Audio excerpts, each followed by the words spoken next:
Good evening. I'd like to call to order the October 16th, 2013 meeting of the Milton School Committee. Please join me in saluting the flag. I pledge allegiance to the flag of the United States of America and to the republic for which it stands, one nation, under God, indivisible, with liberty and justice for all. Thank you. We have a few items to adjust to our agenda. Ms. Gormley, you have something you want to say first? I wanted to ask the committee, we have put in your packet tonight and sent you our diversity report, and our SAT data only came in within the last 3 days, and this afternoon the curriculum directors provided it to central office.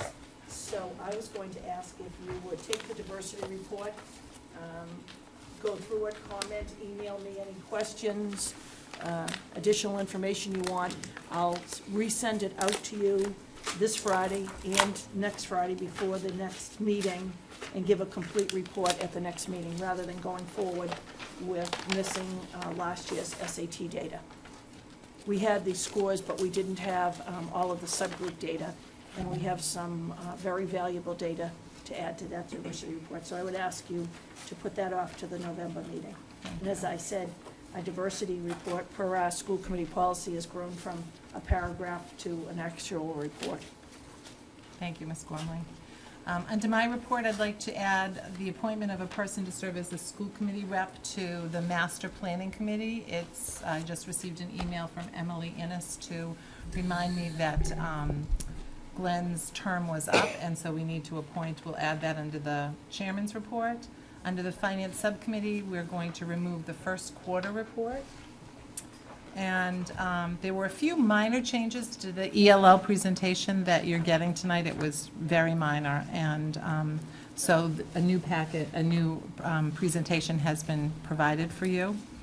Also, revisions were made to the school committee calendar after it was mailed out on Friday, based on information, I believe, from the finance subcommittee meeting. So we will look at that updated copy that you also have under your in your packet. And under executive session, we'll add negotiation strategies for non-union personnel. Are there any other additions or corrections to our agenda? Hearing none, I accept that as approved. And for citizens speak, we have two people tonight. We have Patty Burke-Sanchez and Patrick Whalen. Please join us at the table. Thank you so much for joining us this evening.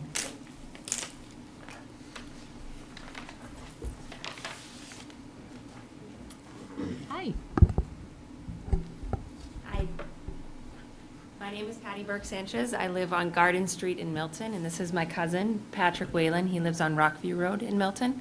And we're here to make a quick announcement about the Milton 5K Gobbler for Best Buddies on November 23rd. It's the Saturday before Thanksgiving at the Cunningham School. Best Buddies is a nonprofit organization that supports individuals with intellectual disabilities by providing opportunities for friendships and integrated employment. This is our 6th year hosting the 5K in Milton. Last year, we had close to 500 participants, and we raised over $40,000. So we're really hoping to continue the momentum this year, and we're looking to get more families involved, more buddies. We really want to highlight what Best Buddies is all about, which is friendship and social inclusion. So it sends a great message to the town about social inclusion and diversity, and it really highlights the abilities of people with intellectual disabilities, and it brings people of all different ages and all different families together, which is great. So Patrick has a flyer to hand out, and we're really just looking to get all the schools involved. We'd love to have a team from each school. Milton High has a very active Best Buddies chapter. They have, I think, over or close to 50 students involved, which is awesome. So again, we're just really looking for support and hoping everyone will come out for a great cause. Thank you. Thank you. Patrick, are you going to be walking? Yep. Yay.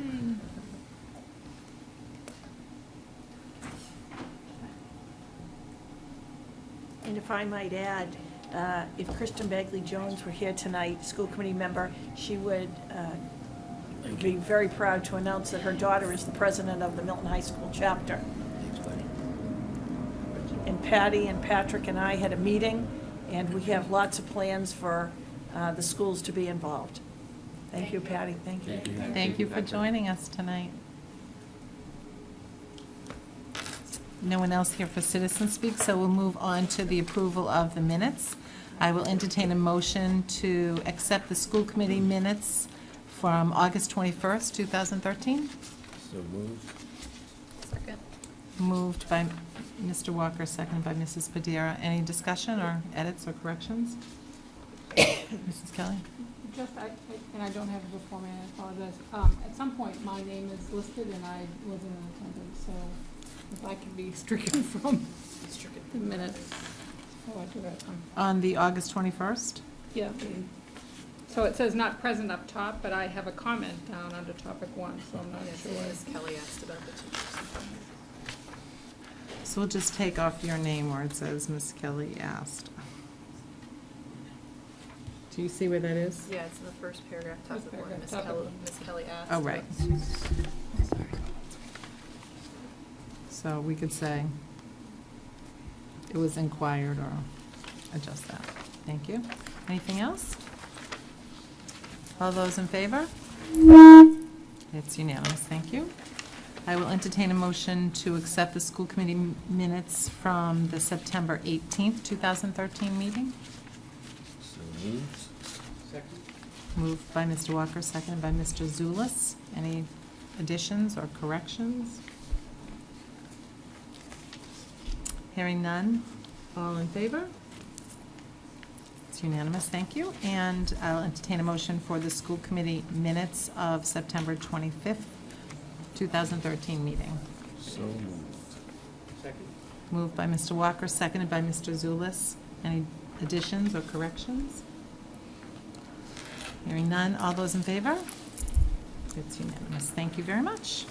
And we'll move on to the superintendent's report. Ms. Gormley? First, I'd like to ask to join us at the table, Milton Public Schools English Language Learner Coordinator, Elisa Buchanan. Elisa, will you join us at the table?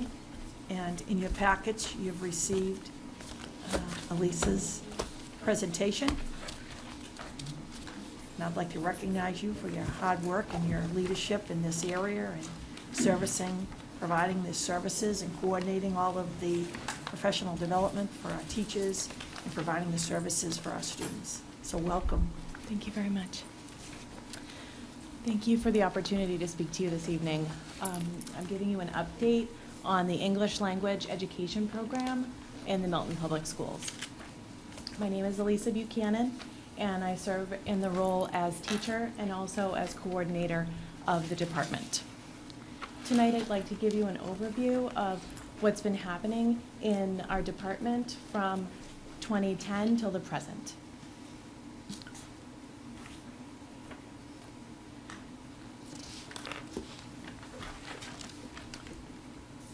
So some background information for you. There is a law, it's Law 71A, which dictates why we do what we do in the Milton Public Schools and how we do it. So why we screen students and how we do that. So we screen students upon entering the Milton Public Schools. We have to screen, once they enter the schools, we have to notify parents within 30 days that they have participated in a screening. Then, if students are eligible, they're placed in a sheltered English immersion classroom. That's a general ed class with support from an ELL trained teacher. That's an ESL teacher who has a license to provide support to students that would be either in the classroom or out of the classroom. Also, a sheltered English immersion classroom is a teacher who has background and training in supporting English language learners. The English language service time is provided per their level of language proficiency. So their level of language proficiency is determined by the screening. Some children enter with no English at all. They're just coming from their home country. Others are on a continuum of language proficiency. And so depending upon their level of proficiency in English, we provide service based on that level. Parents are notified annually of their initial placement in the program and their continued service in the program. That happens on an annual basis. Students also participate in Access for ELLs. That's an annual standardized assessment, and we also have to report about their progress in not only in learning English, but also in subject matter content. So that's content area vocabulary and knowledge, not just English. English as a subject area. Also, when students exit the program, families need to be notified in writing, and students are reclassified as a FLEP, a former limited English proficient student, and their progress is monitored for 2 years following their exit from the program. So, it's really difficult in my field. There's a lot of acronyms, and I just wanted to acquaint you with them before I started more of my presentation. So one that the teachers really like is the ELPO. So it used to be what the standards that we used to use, the English Language Proficiency Benchmarks and Outcomes. Everybody remembers the ELPO. The ELPO's out. WIDA is in. WIDA are the new standards for ESL students, and they are the world-class instructional design and assessment standards. Students who are part of the English language program are called ELLs, English Language Learners. They also participate in ELE, English Language Education, or ESL, English as a Second Language Education. A student who has exited our program is a FLEP, a former limited English proficient student. Students used to participate in the MIPA, the Massachusetts English Proficiency Assessment, but now participate in the Access Test, assessing comprehension and communication in English state to state for English language learners. This is new for Massachusetts. Our first administration was last February. And so what's nice about this is that our students are they're a transient population. And because our standards and our assessment is very similar from state to state, when we became part of the WIDA consortium last year, we were the 26th state. So Rhode Island is part of WIDA, and other local states bordering Massachusetts. So it makes it easy for us to take data from other states and interpret it and easily put it into play and inform our instruction. Lastly, we have the WAPT, the WIDA Access Placement Test. This is a screener, and it's directly linked to the WIDA standards as well as the Access Test. So it tells us where a student falls and their level of proficiency. It's very helpful. And it was free to us, which is great. So here's a little background on us from 2010 to now. So when I started with the Milton Public Schools, there were just 1.5 teachers dedicated to English language education. The curriculum was teacher-generated, but aligned to the ELPO standards. There was limited space that was dedicated for students to learn. So students would be learning in a library, but in a spot that was, a quiet space, but it wasn't a classroom. ELL support time was limited due to the staffing, and also 1.5 teachers covering 6 schools. So that a lot of the time that they were working in the schools, they were traveling to different schools. The MIPA, as I previously mentioned, was the Massachusetts English Proficiency Assessment. That was aligned to the ELPO, and it was, so that is out now. limited classroom teacher participation in category trainings. Category trainings were ELL trainings for teachers, and they were suggested that teachers participate, but they were not mandatory. So, there were many teachers within the Milton Public Schools that took the category trainings because Ms. Gormley asked them to participate and gain background in how to support ESL students, but others, because it wasn't mandated, did not participate in the training. So now we have 4 teachers in our department. There are 3 1.0 teachers and 1.8. And they're in all of the schools in our system. We have a new curriculum that was implemented last year that's standards-based, and it's aligned to the core content state standards and WIDA. There is classroom space for all students. No students are learning in a hallway. No one is learning in a library. Every child is learning in a space that's dedicated for ESL instruction. There's compliance of service requirements. I'm going to talk about this in a later slide. But based on a student's proficiency level, and the law 71A dictates how often they should be serviced and for how long. And so we're in compliance of our support requirements. Now we administer access for ELLs. That's the standardized assessment that assesses English language and content knowledge. Before it was only English language. Now we have both. And as of this last year, but this year Milton is in cohort 2, and we're participating in Sheltered English Immersion Professional Development, which is now linked to licensure, and they'll receive an endorsement on their license. And if they have an ELL student in their classroom, they're required to participate in this training. So here's how we determine eligibility in the English Language Education Department for the Milton Public Schools. We have a home language survey that was developed at the state level and translated into multiple languages. We use this standardized document that's used throughout the state of Massachusetts that was developed by teachers and professionals. And I was lucky enough to be on the committee to develop this document.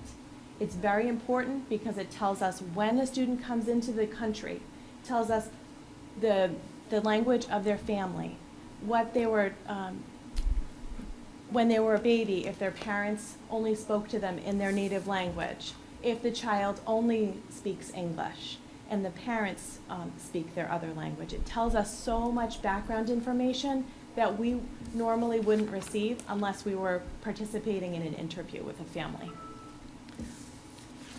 Then, once we have the home language survey, which indicates that another language is spoken in the home, that is the document that authorizes us to participate, to administer the WAPT screening for a child.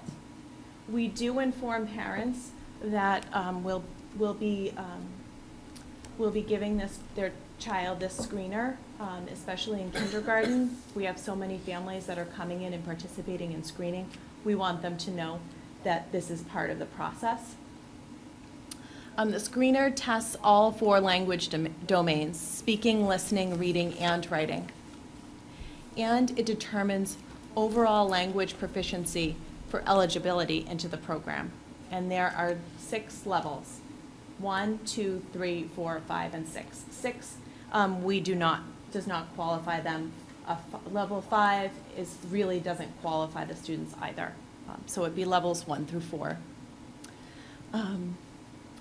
And the levels are entering, emerging, developing, expanding, bridging, and reaching. The scores on the WAPT are aligned to the WIDA English language proficiency levels used for the Access for ELLs test. So it tells us which test we need to order for those students so that we're not assessing the child with a tool that is too easy for them.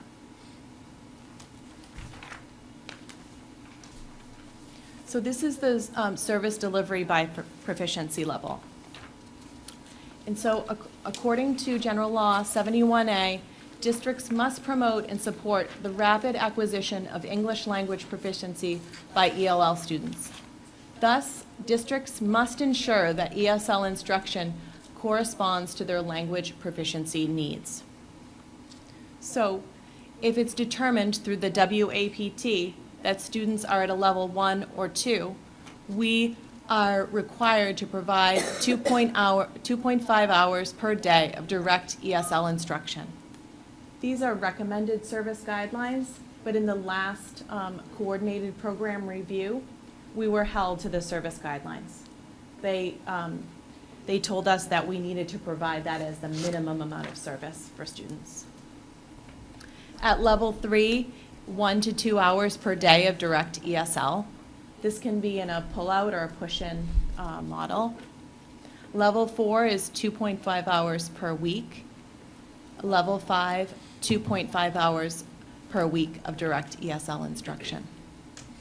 The model is not determined by the state. We can choose how we provide the service and support to students. So here we are, a glance from 2010 to 2014. So in 2010, 2011, we had 40 students. In 2011, 2012, we had 47 students. From 2012 to 2013, we jumped up to 72 students. And from 2013 to 2014, we've decreased to 61 students. You'll see we've been going up, and we've been gaining more students in the English language education program. That's partially due to a better screening process, also better identification, processes and procedures that are more streamlined for us to identify students so that we can support them in their language acquisition and content instruction.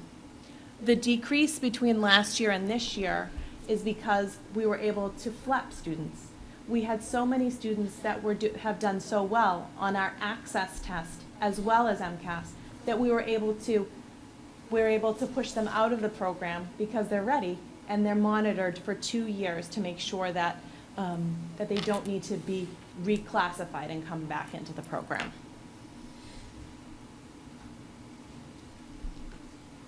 So here are the languages spoken by our ELL students.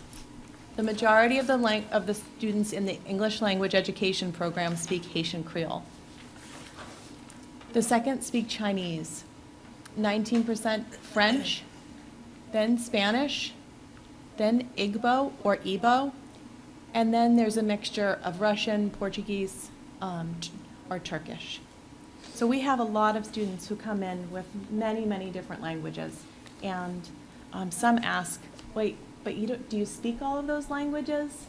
And that's not what we do. We've been specifically trained, and we have an understanding of pedagogy to support students regardless of if we speak their language or not. So here's the big question, right? ELLs and MCAS. So who participates in MCAS?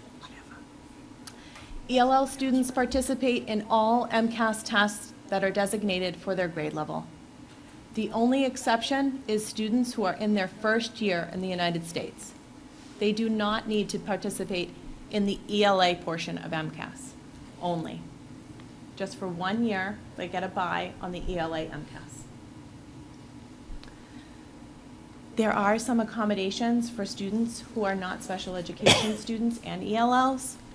Their accommodations are the use of a permitted word-to-word dictionary. These are specifically approved by the Department of Education, and we order materials, dictionaries for students that are on the approved list. Also, students are allowed to use a Department of Education approved content area word-to-word glossary in their native language. So that might be for science or for math terms. And a word-to-word dictionary and a word-to-word glossary is 1 word in their native language and 1 word in English. It's not a definition of the words. So it really is just to trigger them, oh, that's what that means, and then I can move on, because sometimes there's just 1 word that hinders a student from understanding a passage or a sentence, and that can throw them off. So we had 32 students who are participated in MCAS, ELL students who participated in MCAS last year. So 6% were advanced proficient. That was just 2 students.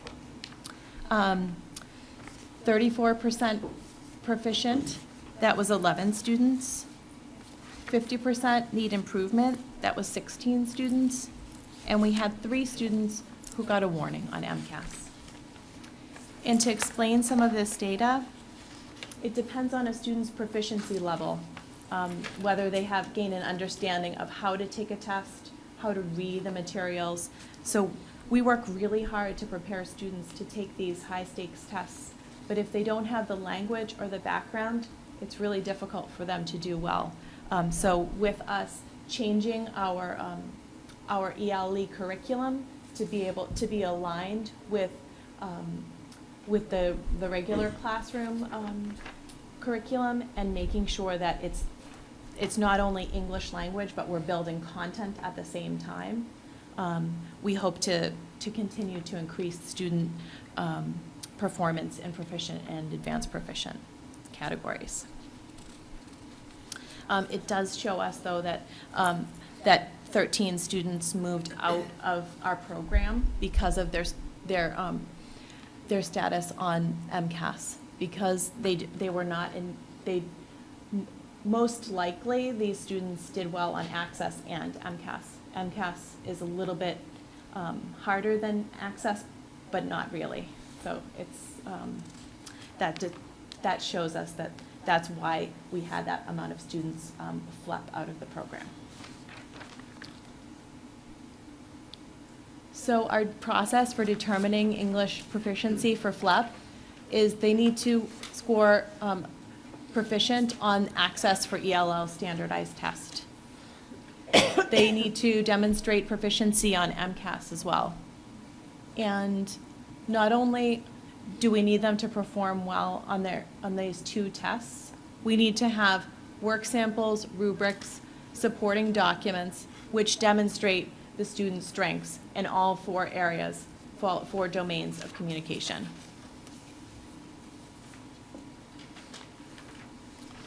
So lastly, I want to speak to you about professional development that's happening in the Milton Public Schools.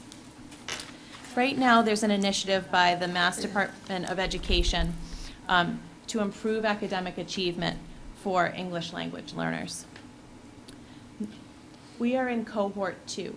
The first rollout was last year, and this year we have 27 teachers involved in professional development for English language learners. And also we have supervising administrators who are participating in the training. The course that we're offering is being held here in Milton beginning in February. And the course length that the 27 teachers, the course length is dependent upon the background of the 27 teachers. So if we had teachers who participated in the category trainings that I was speaking about, then they have an abbreviated course. They only have to take a course that's, because they already demonstrated in good faith that they would gain training with English language learners. The state decided to cut down their course load. But for teachers with no previous ELL training, they're required to participate in a 35-hour class that also includes countless hours of coursework as well. And it requires that each teacher has an ELL student in their classroom. So this is great news for us, because it means that the course that we are providing this year has been funded by the Department of Education, and so we're able to enroll these 27 teachers at no cost, and that means that we'll have 27 teachers who will have this endorsement even before it's required of them in the summer of 2016. After 2016, any teacher that has an ESL student in their classroom will be required to participate in the endorsement at their own cost, and it will be linked to their licensure. So, thank you so much for your time. Are there any questions about? Sure. Questions? Mr. Walker? Thanks, that was quite educational, no pun intended. Is there a recommendation, so if you have a student with proficiency level 1, is there a recommended student-teacher ratio? How many students should that teacher have? There isn't a recommended ratio, although we try to provide as much support time as we can for students. We know that it's very difficult for them to navigate the regular curriculum, so we try and pull them out of the classroom for at least, for at least 2 hours a day, and they're with an ESL teacher. And we also work in concert with the classroom teacher to assist them in modifying the curriculum and also helping the student to go on computer programs when they're doing math that will demonstrate concepts that maybe, you might have to teach them lots of content vocabulary when maybe we could show them pictures or give them background knowledge through on the computer. It's very, very difficult for our students to navigate. But we have a lot of dedicated teachers here, especially, the high school level. They're getting students to take MCAS in their first year at a level 1, and they've been very dedicated in helping students before and after school. Just 2 more follow-ups. Can you go back to the service delivery chart? Sure. Excuse me. Yes. So the logic would seem to be that as you increase in proficiency, the amount of instruction you need would go down. That does not appear to be the case here. Why is it? So if you see here, it's 2.5 hours a day at level 1 or 2. Then at a level 3, it can be anywhere from 1 to 2 hours a day. Yeah, Then it's 2.5 hours a week at level 4. got that. Okay, and then here at level 5, it is 2.5 hours a week. But these students at level 5, they're transitioning out. So if they are, if they're very, very close to being a 5, depending upon the student and also the assessments that we have, we may transition them out because they may not need our service any longer. Okay, last question. Is there any incentive to achieve proficiency levels, or is the student allowed to stay in as long as they want to, need to? Well, we don't find that there are students that see it, they want to stay in the program. We have very, very motivated ESL students and families who support their children's language acquisition, and they want them to participate in the regular education curriculum as soon as possible. So I find that our students are very highly motivated and want to acquire language very quickly and use it, apply it, and do well. So I would say we haven't seen many students who are lifers, like staying in elementary school and going. They don't. We provide very good service for them now. There's good supports, and they're able to pass MCAS as well as access, so there's no need for them. And also through the monitoring process, there's no need for them to stay in our program any longer because they're doing well in the mainstream curriculum. Thanks. Thank you very much. Vicki? My question is, you said that there are teachers in every school. We have 4 teachers, and we have more schools than that. So how do we have, my basic question is, if you have students, especially at the elementary schools, do you have to place them in certain schools in order for them to get the services they require, or are those services required equally at all 4 schools at that point? So right now, we have the 4 teachers, and based on the amount of students on the caseloads in each school, it determines whether a teacher travels. So we do have 2 teachers who travel. There's one teacher that's split between the high school and Tucker, and there's another teacher who's split between Pierce and Clever. But because of the student populations, we can split their time, and students still receive their support by the guidelines. Okay, so my follow-up question to that is, just to be clear, so we don't have students that need to be moved to another school based on their needs as an English language learner? Right now, we don't, because we have teachers at each school. Previously, there was a student who needed to be moved because there were other children at his same level of language proficiency, which was a 1, at his same grade level being serviced at another school. So we asked if the family would be willing to have him go to another school so that he could be learning with some other children, because he would have been alone at his school. Sure. And also that he would be supported to his to the amount of time that he was allotted. Great, thank you. Can I just follow up on that, because you just made a really good point about the same grade level, because there's one more piece to this, that you can't cross level. You can't service level 1 students with level 5 students at the same time. No. So that's just another important piece, and that's, I'm sure why that student benefited from the move, so. That's good. Thanks to Zulus.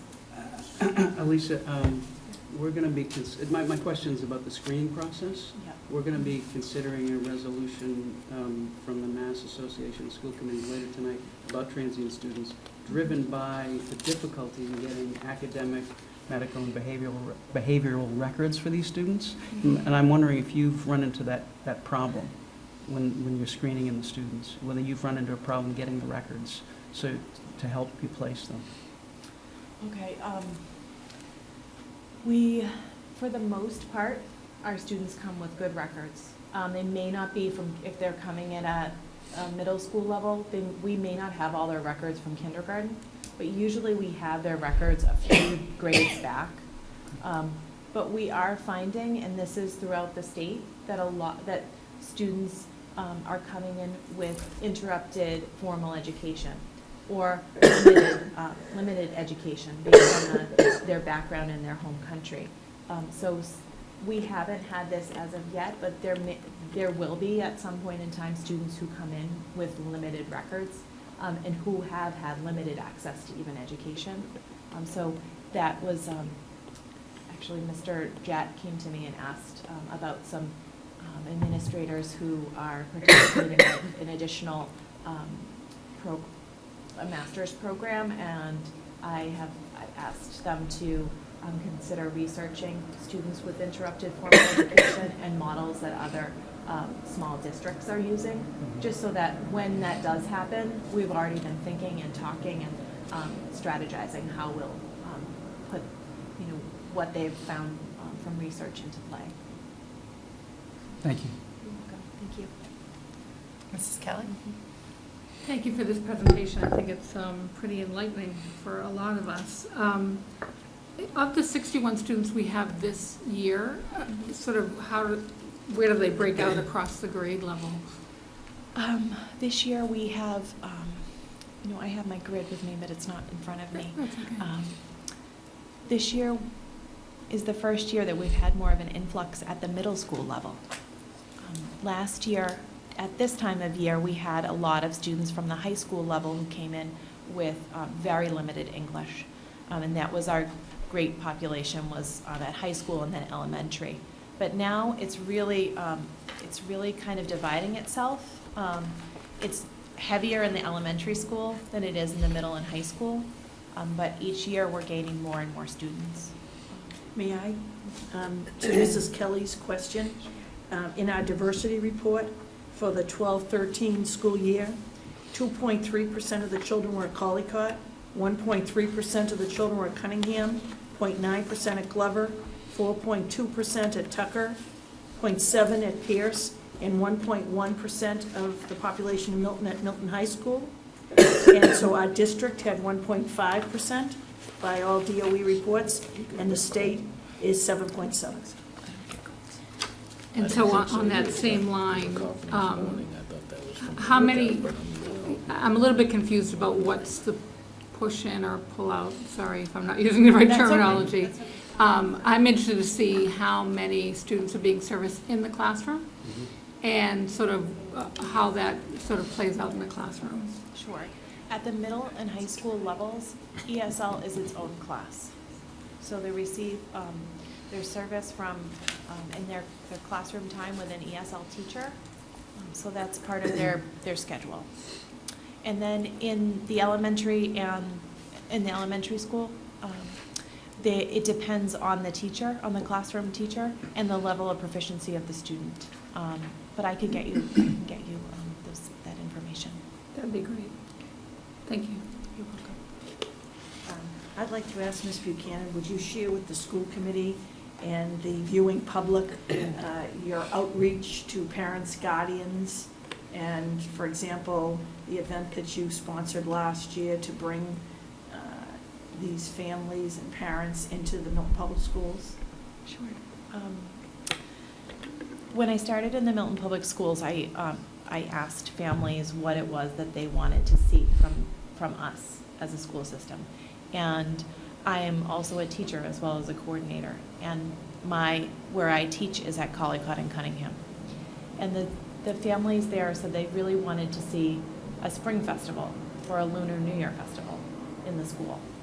And so I, asked families, how would that look like? And so we started small and we did a classroom celebration and we invited families and we studied a Chinese American author from Somerville named Grace Lin. And it was the first time that we felt like there was a celebration going on around the students that were learning English as their second language or third language. And then based on having those students, I was able to participate in professional development through Primary Source and sponsored by the Milton Public Schools. And I went to China in that summer. And I learned about Asia, and I took classes about Asian American history. And I decided that my main project after going to China was going to be really setting up a Lunar New Year festival at the two schools. I felt like, maybe it's time for us to unite the school populations because my students came from both schools. So last year, we set up a committee in concert with the PTOs at Collycott and Cunningham and the diversity committees, and as well as teacher support. And we set up a Lunar New Year event in which 1,200 students participated at Collycott and Cunningham from pre-K to 5th grade, children in sub-separate programs. Everyone participated. And there were cultural artifacts that were donated by family members of the Milton Public School children. And my students put on a shadow puppet play, and they taught the student population words in their native languages. And then the children participated in different station activities to learn about different parts of the Lunar New Year. And their classroom teachers also read stories about Lunar New Year to give students the background so that when they did go to the event that they knew kind of why they were participating. And on the day of the event, my students wore traditional dresses called a kipao, and it was a great, wonderful day for the students, and you may have seen them on the cover of the Milton Times. So we hope, we've done outreach already to the PTOs of Collycott and Cunningham, and hope to improve the event that we did last year. But we also, Mr. Phelan and I were just talking about outreach on the way up here and how much more work there is to do for other families, and also to celebrate all the cultures of the ESL students that are part of our Milton Public Schools. And to that end, another challenge that I think it's good to share with the school committee, and it really is around budget time, our communication pieces of software that we need to translate every communication into all of the languages that our families speak. We do. We're required by law on the home language survey, there is a box which indicates if families are in need of translation or of interpretation for parent-teacher conferences or any other meetings that should occur at school. I'd just like to thank you also for this great presentation and great work in getting the course offered here in the Milton Public Schools. I'm sure that there are people from lots of other districts that are here participating in that class as well, but what a great opportunity to offer it here in Milton. And I know firsthand the beauty of the work that you do, because to see that aha moment on the face of a child when they're a level 1 or level 2 and they've just come to this country and they make a connection that you helped make, it's a very powerful experience, and it's very rewarding, and I thank you for that work that you do every day with our students. So. Thank you very much. Thank you. And Alyssa Buchanan is an outstanding advocate, and she works tirelessly, and she's an advocate at the state level and well represents Milton students and looks for 100% proficiency and full integration for all of our students. Thank you. Thank you very much. And to your teachers. Especially to the ESL teachers. Yeah.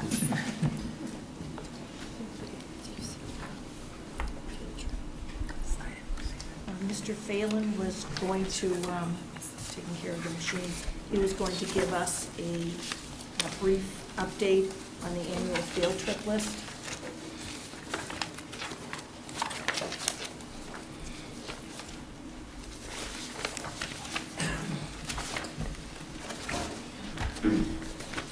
Not so far. No. Mr. Phelan, did we get, oh, right, he's passing it over now, okay. Thank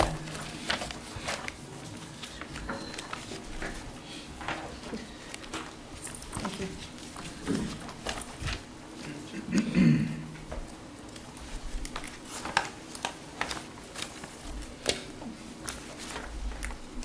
Good evening, everyone. Each, as the policy that you have in your hand, IJOA-2, the field trip policy addendum requires the school committee to review the list of annual field trips that have been blessed by the school committee in years past that would be considered annual field trips. This list is presented each year, and we give you an initial idea of what trips may be taking place in this school year. Not all of them do each year. So I provided you with the policy on the first page, and then on the second page of your packet is the list on the left-hand side of all the trips that we have okayed to put on this annual list. However, not all of them will be running. But for the public's understanding, in years past, when we developed this addendum to the field trip policy, we stated that we would potentially have trips each year at PS that would go to Washington, D.C., Quebec City, France, and Costa Rica. So they have already been predetermined and okayed by the school committee to a certain level of being on there each year. At the high school, trips to France, Europe, in the annual music trip, in the annual boys hockey team exchange trip were approved as well. And essentially what that means is that these trips were identified as a school committee for the sponsors to be able to discuss with parents in years prior to the coming year to raise money, to prepare students for them to look forward to these trips happening in advance instead of having to wait for them to be approved during the school year, which allowed our parents to plan and save, and allowed our teachers and chaperones and coaches to plan ahead. And I believe the practice has been working very well over time. For the year that we're in right now, as you can see from the handout that we have, only 2 trips will be running this year on the list that I just read. We do have a trip from the Pierce Middle School. The annual trip to Quebec City will be held on May 27th, May 25th through 27th, which is the long weekend, no school missed. And I did provide the brief draft attachment for the outline of that trip and the requirements in the agenda for that trip. And the second trip that will take place will be the annual music competition trip at the high school level. That's Noreen Diamond Burdett's music program. I did not provide details for that trip tonight because the trip, unfortunately, that had been initially discussed by her department had to be changed due to the fact that their competition at the state level is happening during the same week. So they need to review and reflect on what trip they may do instead of the one they had planned to New York City. So Noreen Burdette will provide me with the details and a program update when those details become available to her. So the third and fourth pages are just a draft update of the trip as planned by Savisa, one of our French immersion teachers at the middle school. She talks about the objectives of the trip, the travel vendor. These are all the mandated areas that she would need to report out on to give the committee an idea of how the trip is organized, how it's paid for, the times that they'll be traveling and how they'll travel. And if you would like to review that, we can come back and have a formal vote as to whether or not that trip can be approved. But again, the annual trip policy puts it at a level where this is more informational because if the trip guidelines and details stay in line with what they have been in the past years, the hope is that the school committee will note that and expedite the vote of approval. So, Mr. Phelan, I know in the past that we've discussed the funding opportunities or fundraising opportunities for each of these, and I know that the music department has a variety of things. They have their open mic nights and fundraisers through music, but they also have a fruit sale, right? I was going to say oranges. So they have a variety of fundraising opportunities. What about the Quebec City? Do we know about that? Sure. On bullet number 10 in Mrs. Savisa memo to the school committee and myself, they run car washes, and they will do at the back of the Pierce leading up to the fall and in the spring. And I can't say enough about how this annual list allows the teachers and the students to plan ahead so they can actually plan in previous years, how they can do work over the summer. I know when the boys hockey team was going to Chicago every other year, they would conduct fundraisers during the summer months leading up to the season happening. And again, that advanced notice gave, and that advanced planning gave parents a chance to put money away and budget accordingly. So there are fundraising opportunities for both the trips that will happen this year. And I just have one other question. So did the parents and students know that these other trips wouldn't be happening this year? They're in every other year or on a rotating basis, so there wasn't anyone that was planning on going to Costa Rica That's this correct. year? Okay, That's correct. just to clarify for everyone, Mhm. thank you. Any other questions? Mrs. Kelly?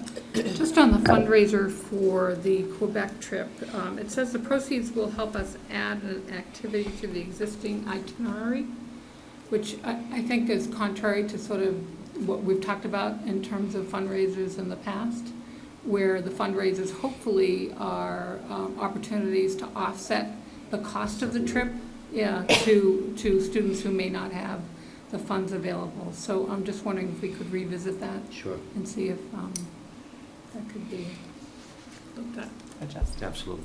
Mr. Zulus? John, are you all set? Oh. John, just two questions. One, there's 39 students signed up for it now. Is there a limit on the number of students? And two, if that number goes up, do the number of chaperones increase? Is there a ratio that you try to achieve in terms of students versus students to chaperones? Yeah, there is a ratio that Karen Spalding would, and my team Fisher would meet with the staff to make sure that they had. And I'd say it's about a 1 per 10 at this point. So if the student enrollment did go up, they would add adults. Okay. And is there any limit on the numbers? I mean, Not that I'm aware of. Okay. Any further questions? So I'll entertain a motion to approve this annual field trip list. So moved. Second. Moved by Mr. Walker, seconded by Mrs. Padero. Any further discussion? All in favor? Opposed? So that's 4 for and 1 against. Mrs. Kelly. Thank you. Briefly, on happenings, today was a very special day at Milton High School.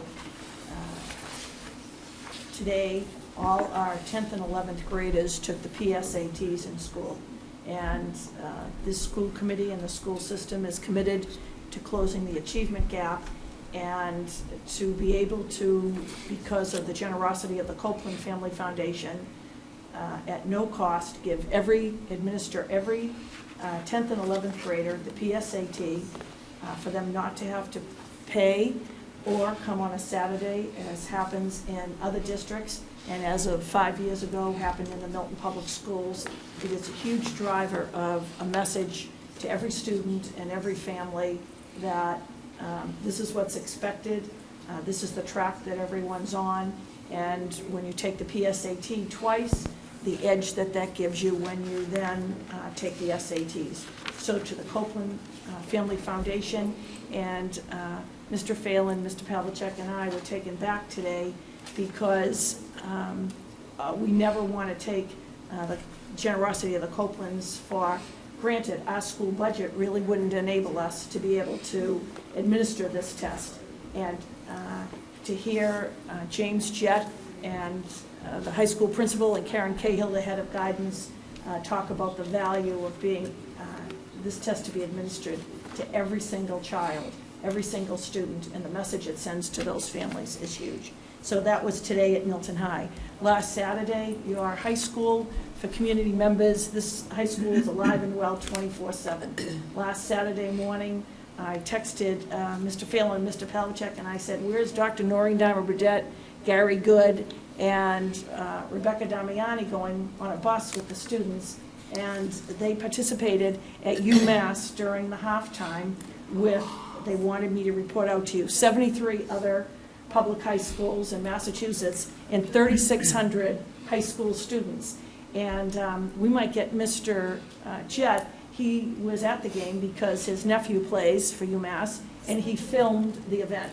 But he had to take up a lot of John Phelan's and my time today to explain that you just didn't identify your school's band out on the field. All of the trombones got together. Were you there? No. But you've been at the event, you I know. have. All of the clarinet players, and it was an experience that they'll remember forever. And Mr. Jett said that he had a lot of pride knowing that Milton High School was out there on the field. So a wonderful, wonderful event at Gillette Stadium. The next event that I want to talk to the public about, I think probably I'm going to turn to school committee member Becky Padera, who was the driving force, who had an idea and made this happen. And next Monday, we have a first in the Milton Public Schools. Ms. Padera? I guess you're talking about our Iron Chef Junior competition that I'm very excited about. I did have an idea about having, and basically the idea came to me from a competition that was out in California, who's my sister's daughter had participated in. And we were lucky enough to have Ms. Jackie Morgan as our food service director, because I ran the idea by her. And even though it was a lot of work to organize, she has taken off with it and has organized a fantastic competition, which we will have next Monday. We have local chefs who are going to be participating with 5th grade students. We have 6 teams of 5th grade students with chefs from Steel and Rye, Abbey Park, The Plate. We have a couple caterers, Stephanie McFadden and Laura Barone, and a chef from Whole Foods as well. I don't think I missed anybody. I think that's 6. And Ms. Morgan also wrote a grant, which is paying for subsidizing the cost of it, which is great. And there'll be awards and prizes. The first place team will actually get their recipe on the school menu. And the challenge, our challenge, which is a little different than any other competition I've seen, which Jackie Morgan came up with, is that the chefs will all get a mystery basket of foods that, the public schools have to work with, and there'll be a grocery cart as well with foods they need to work with, and they also have to cook the meal in the high school cafeteria and work with those limitations as well, as well as financial limitations. As we explained to them, you're not going to be getting, sashi tuna, or anything like that. So it'll be kind of interesting in how they work with it. The chefs came in last week and we met with them and they're very excited. They're very, they gave us some tips for what they might need or what they would look for. And we had some very interested students write essays in order to be selected, and Mr. Phelan sent out that notice, and I think all the principals got very excited about it. We've had more than enough students that were interested, so we had to select those students, and they'll be participating in the first annual, let's hope first annual, not last, Iron Chef Junior Competition. It'll be from 4 to 7 in the high school cafeteria, and people can come if they want to kind of watch. We'll be doing the judging around 6 p.m., and we have some celebrity judges. At least one of those celebrity judges might be with us tonight. So we're very excited. Did I miss anything? Very exciting. Yeah. Well, those high school students at the end wish that it wasn't targeted to fifth graders. Abby? Yeah, I just had a question. So it's just fifth grade, right? It's just fifth graders this year, but we're hoping to take it off. So if this is something that, definitely, anybody's welcome to come and kind of observe. Mm-hmm. And if you think, well, this would be really good at the high school level or another level, then we'd be interested in doing more. That's what I was thinking too, because I know that I've never taken it, but there's a foods class at the high school, and I just thought that a lot of high school students would definitely want to contribute into that. Absolutely. Oh, and I don't know if Mr. Lynch is here tonight, but he's going to be doing a video, forming a video on the event, and it'll be televised on Milton Public Education Government TV and hopefully elsewhere. So we're very excited about that. Might be another project for like the high school and middle schools to get involved to help create those videos so we can really publicize this event. Like I said, we have very excited celebrity chefs and very excited celebrity judges. You can all come by and see what it's like. I think you will not be disappointed. And Mr. Phelan will be emceeing the night, and I've heard that he's extremely talented in that area. Very well known. Pressure's on. Well, the idea is wonderful, and there's lots of enthusiasm, and I think it's already been replicated at the end of your school committee table at the high school level. There aren't enough days in the week. That Monday is also our Milton High School, Milton Boosters annual Swing Into Sports at Wollaston with our golf and tennis fundraiser. And I want to recognize Curry College and Ken Quigley for already their $7,500 donation to the Milton Boosters and to support Milton High School athletics. And Mr. Jett reports today that Gary Kelly reports that they're doing really well on the golfers signing up. So that is a huge fundraiser that the boosters rely on for the funds to supplement the Milton High School budget for our athletic program. So to the boosters, to Curry College, a special thank you to Wollaston Golf Course for hosting that event every year. That is a huge draw for our families to be able to go to that private golf course and enjoy a day of golf and support Milton High School athletics. Ms. Gormley, I have a question. Isn't it, it's Swing for Sports, is it also tennis? Is it It still is tennis? golf and tennis. Okay. I've been asked, we have another partner in the town of Milton, the Milton Hospital, and Krista Bagley Jones would report that the Milton Hospital is a strong contributor on our wellness committee, and their new CEO, Peter Healy, has asked to meet with me and reaching out to the Milton High School and Milton Public Schools for partnerships. So I want to recognize, well, we call it Milton Hospital fondly. I'm a Beth Israel patient myself, so it's called the Beth Israel Deaconess Milton. We often refer to Milton Hospital, but we have to correct ourselves. This is exciting news. The Secretary of Education, Matt Malone, who was the superintendent in the Brockton Public School, a friend of many of us, is coming next Thursday. I'll do a circle your calendar to the school committee. We're inviting elected officials, and Dr. Malone's going to spend an hour and a half at Milton High School. He wants to eat lunch here. Milton High School students. He wants to meet our students, teachers, and it's very interesting. Some visits are prescribed, and sometimes visitors say they want to go to certain classes, certain levels, and Matt Malone wants to see Milton High School and just travel in and out of every single room. So we are very proud to host the Secretary of Education next Thursday. Also next Thursday night, I said there aren't enough days in the week. A reminder, The Milton Library Gala is next Thursday night, the fundraiser for Milton Library, another strong partner of ours. That same night is the first meeting of the year for our PAC, our parent committee in special education.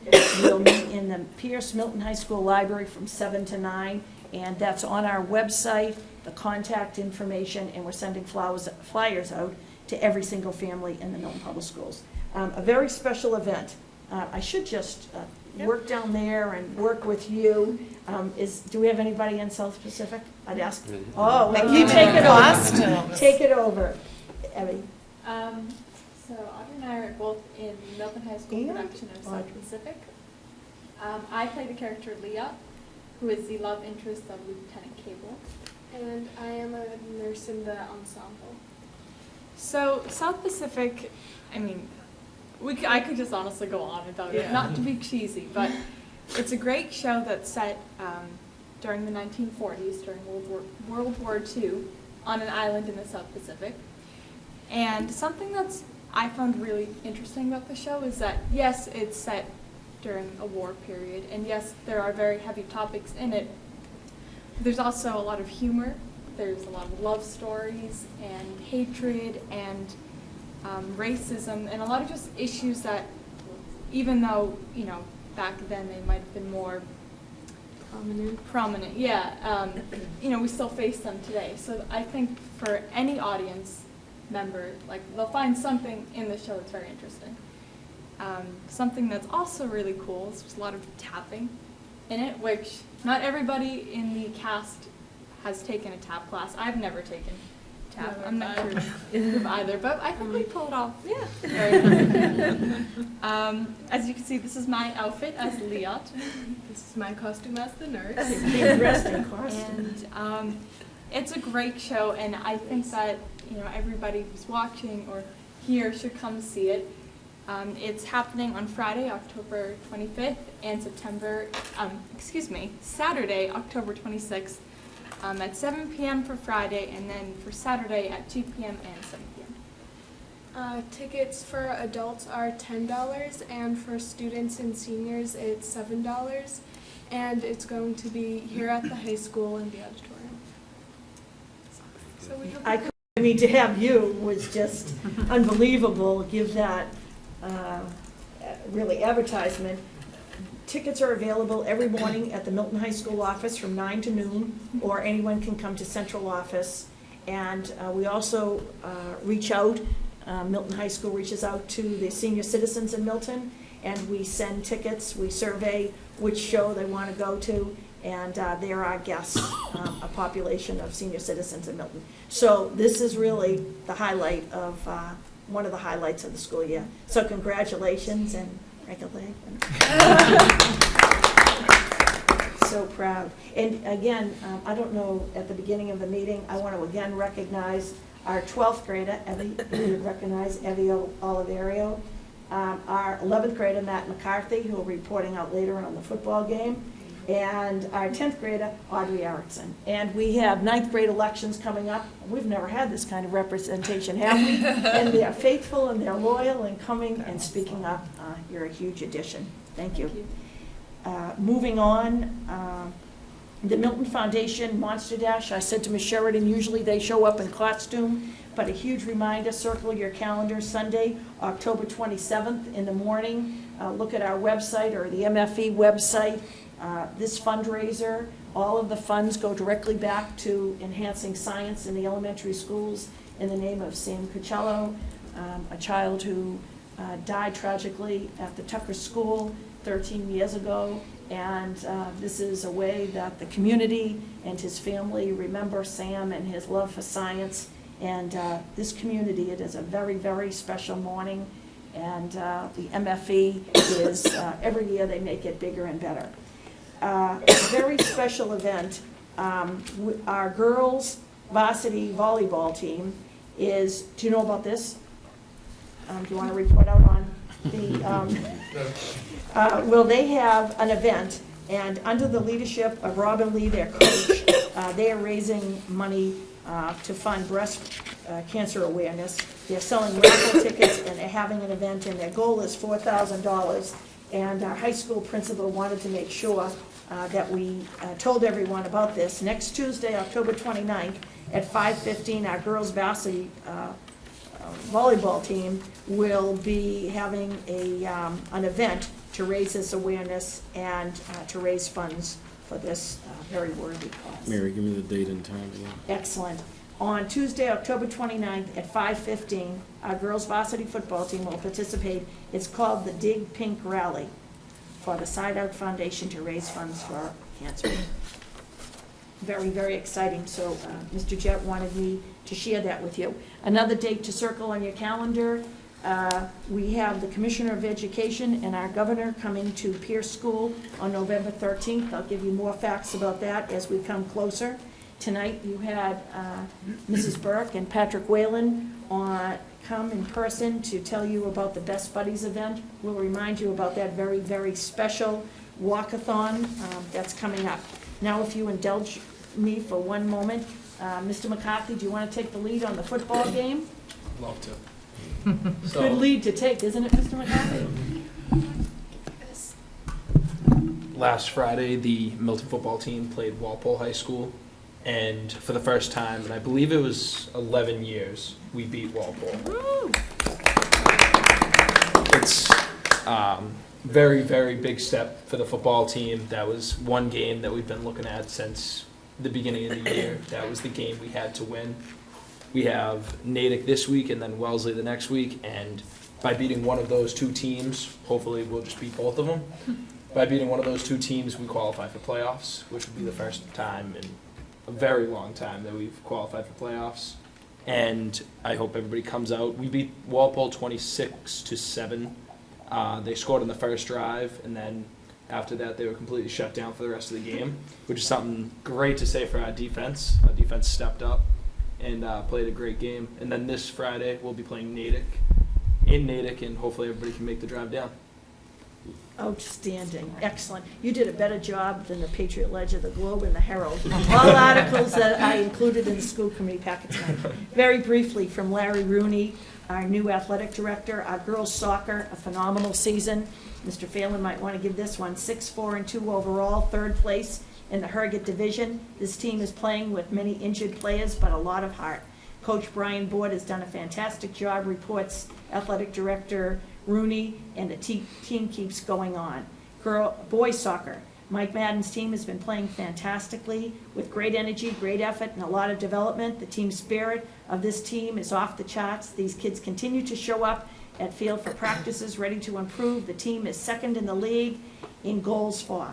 Big win for boys soccer yesterday over Norwood, 3-1. Overall record 390-91 in the league. They're 2-9-1. The Milton versus North Quincy Town Line Cup has been going on for close to 10 years, and Milton won their first game 7-1 over North Quincy. I told you about the volleyball. Football was very well outlined for you. Crew, this is very interesting. I believe they told me 4 high school teams. Oh, well, Frank Schroth is here. He's better. I don't know, this is very timely. Frank, Milton High School crew team? Yes. What, will you read? Sixth in the New Hampshire Championships last Sunday, the boys 4. 6 out of, I think, was 27 votes.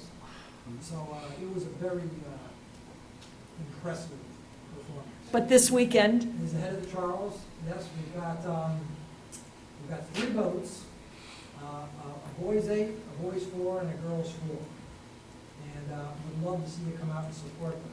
And did I hear that there are only a few high schools that are competing in this 49th Head of the Charles?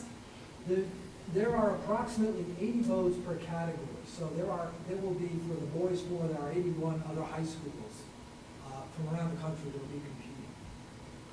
So it's a tremendous opportunity. As people who well know, it's sort of the Boston Marathon of rowing. It's the event. So it's Frank, is that Saturday or Sunday? They're racing Sunday morning. Okay. Sunday the 20th. Yeah, I think the first boat goes off about 9:20, I think. Thank you, Frank. Yep. Boys cross country, the boys lost both meets yesterday. The team is currently 2-8 with a good chance of winning its last meet against Braintree next week. The top 7 of the varsity runners will make it to the state meets. Girls cross-country beat Natick and lost to Newton North. The team record is 5-5.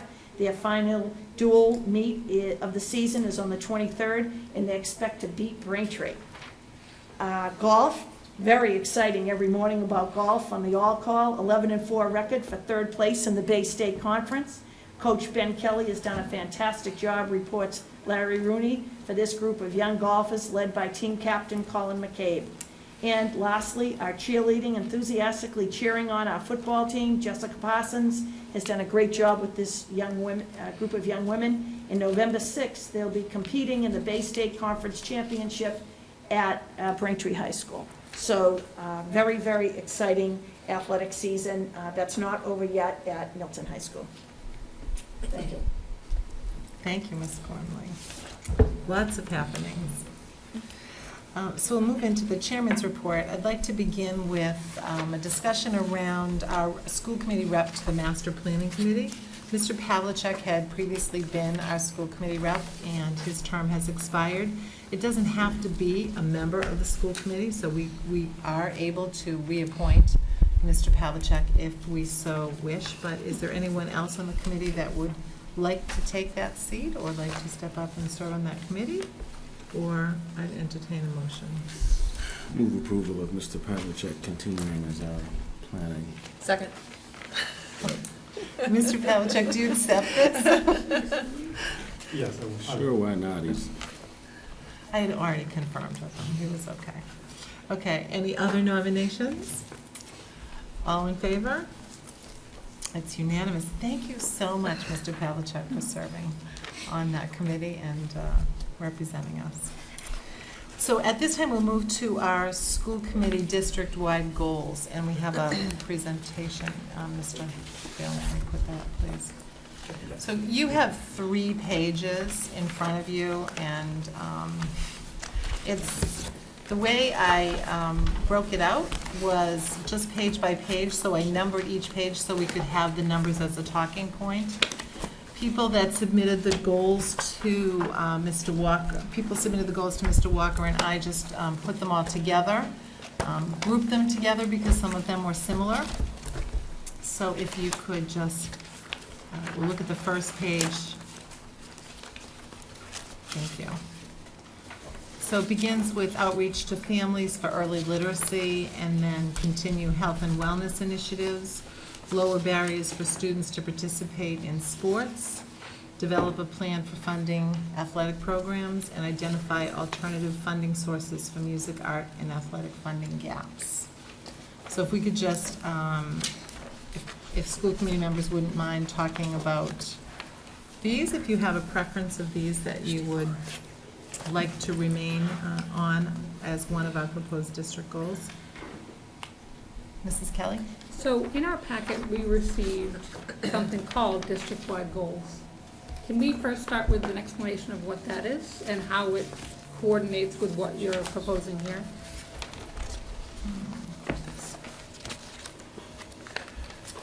Those are the superintendent's school improvement plan based goals. That's what she's confused. Yeah. Ms. Gormley, can you talk about those? Sorry. In the packet, we have I was asked to include the district-wide goals that are used by our school improvement plans. So these goals are developed at our retreat. It's a 3-year plan. We edited at our retreat this year and added our advancement initiatives, inclusion, and technology. But these are the goals, and again, developed by every site council. We work with the principals, setting a timeline. These are the this is the basis of the site council school improvement plans that you're given when every site council presents. And so how does that coordinate with what's being presented here?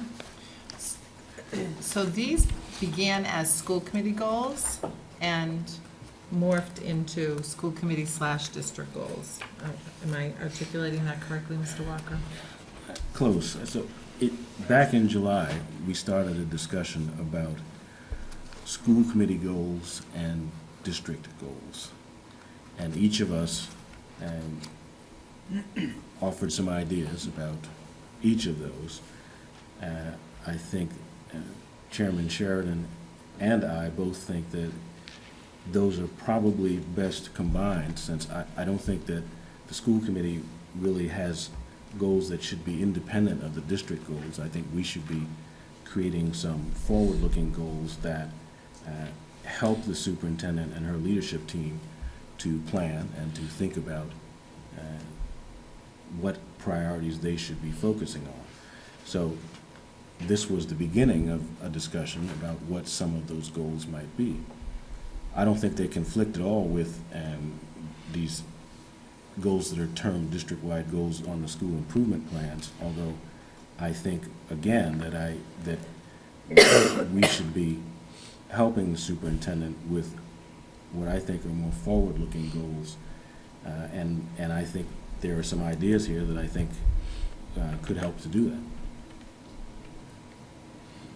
So I think this is a discussion worth having. But I don't think they're I don't think they conflict. So they would be added, if a decision was made by the committee to identify 1, 2, 3, 5, or 10 of these, they would be added into the action plans of the individual, of the district, which is essentially what this is? Is that? Well, I'm not sure. I guess the short answer is yes.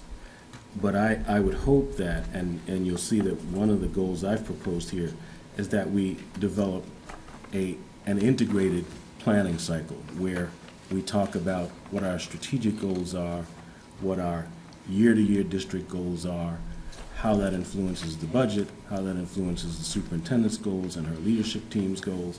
So I would see this as starting that discussion, and we've got a number of things going on in parallel. Hopefully we'll have a strategic plan by the end of the year.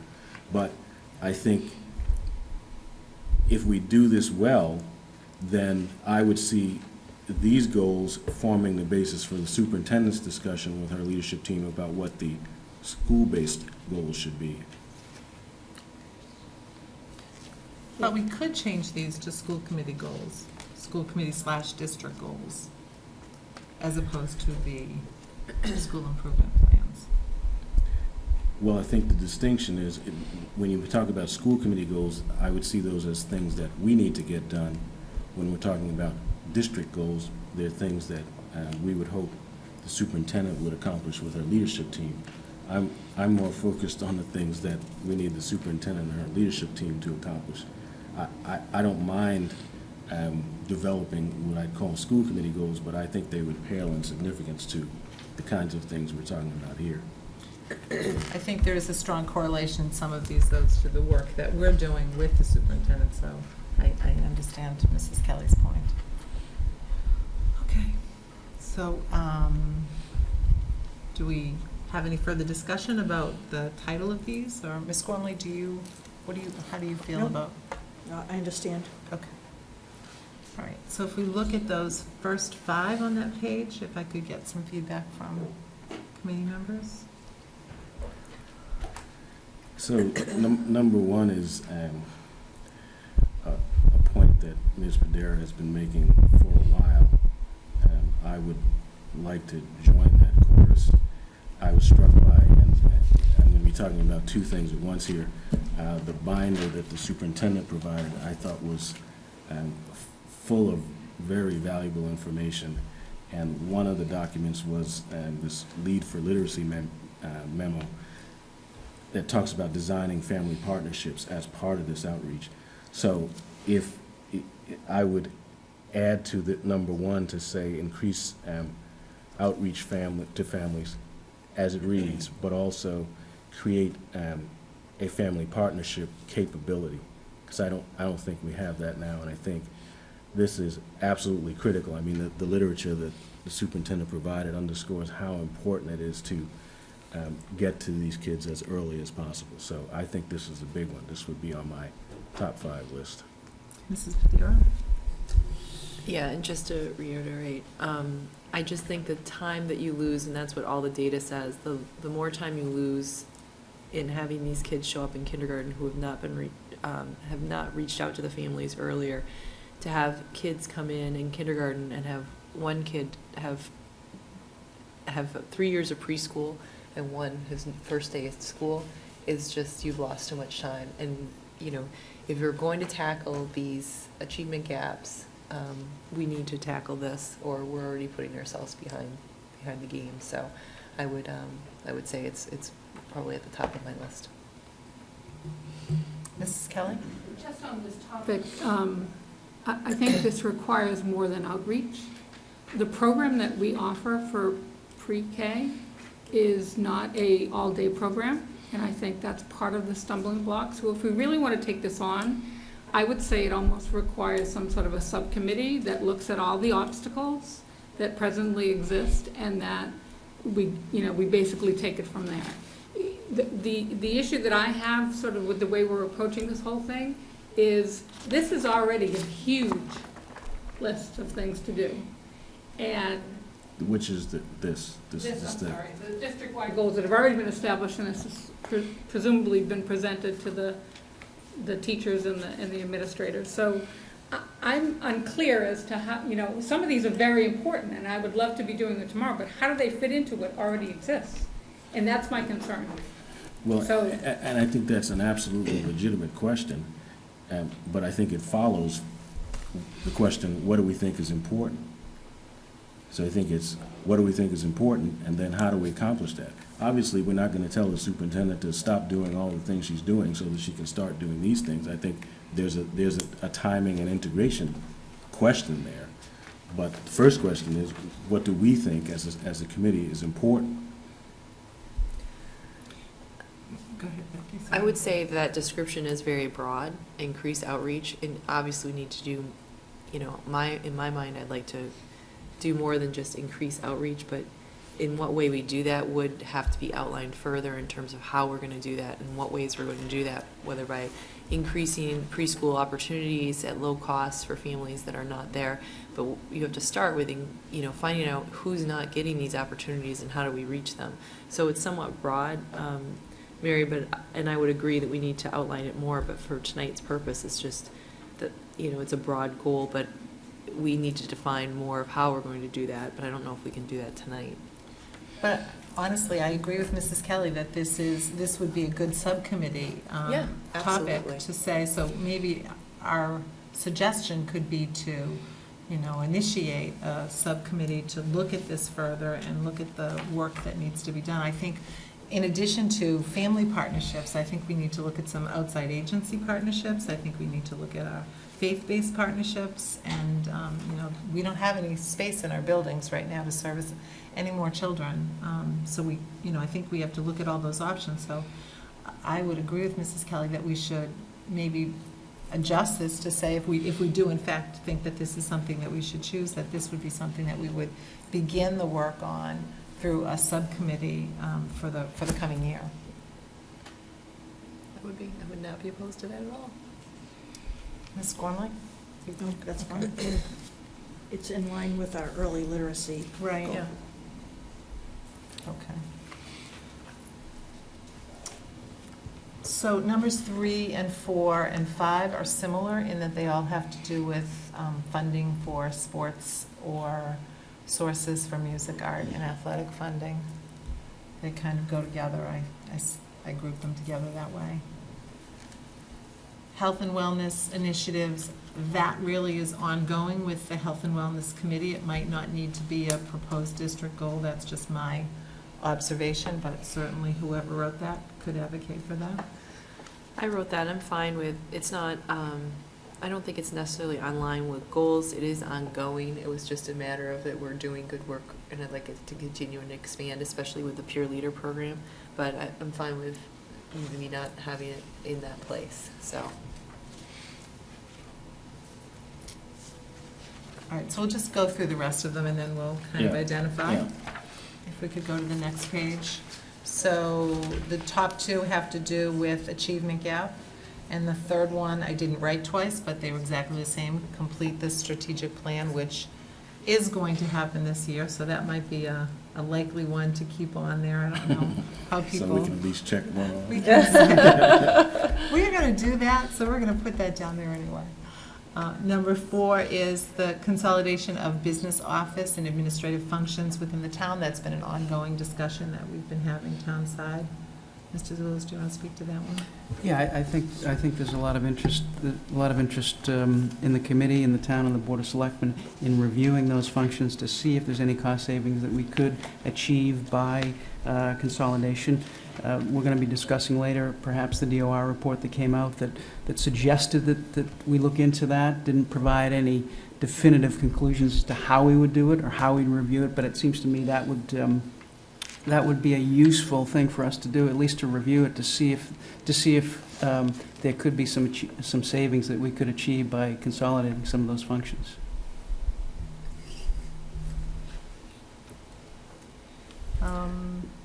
The next 2 or 3 kind of go together.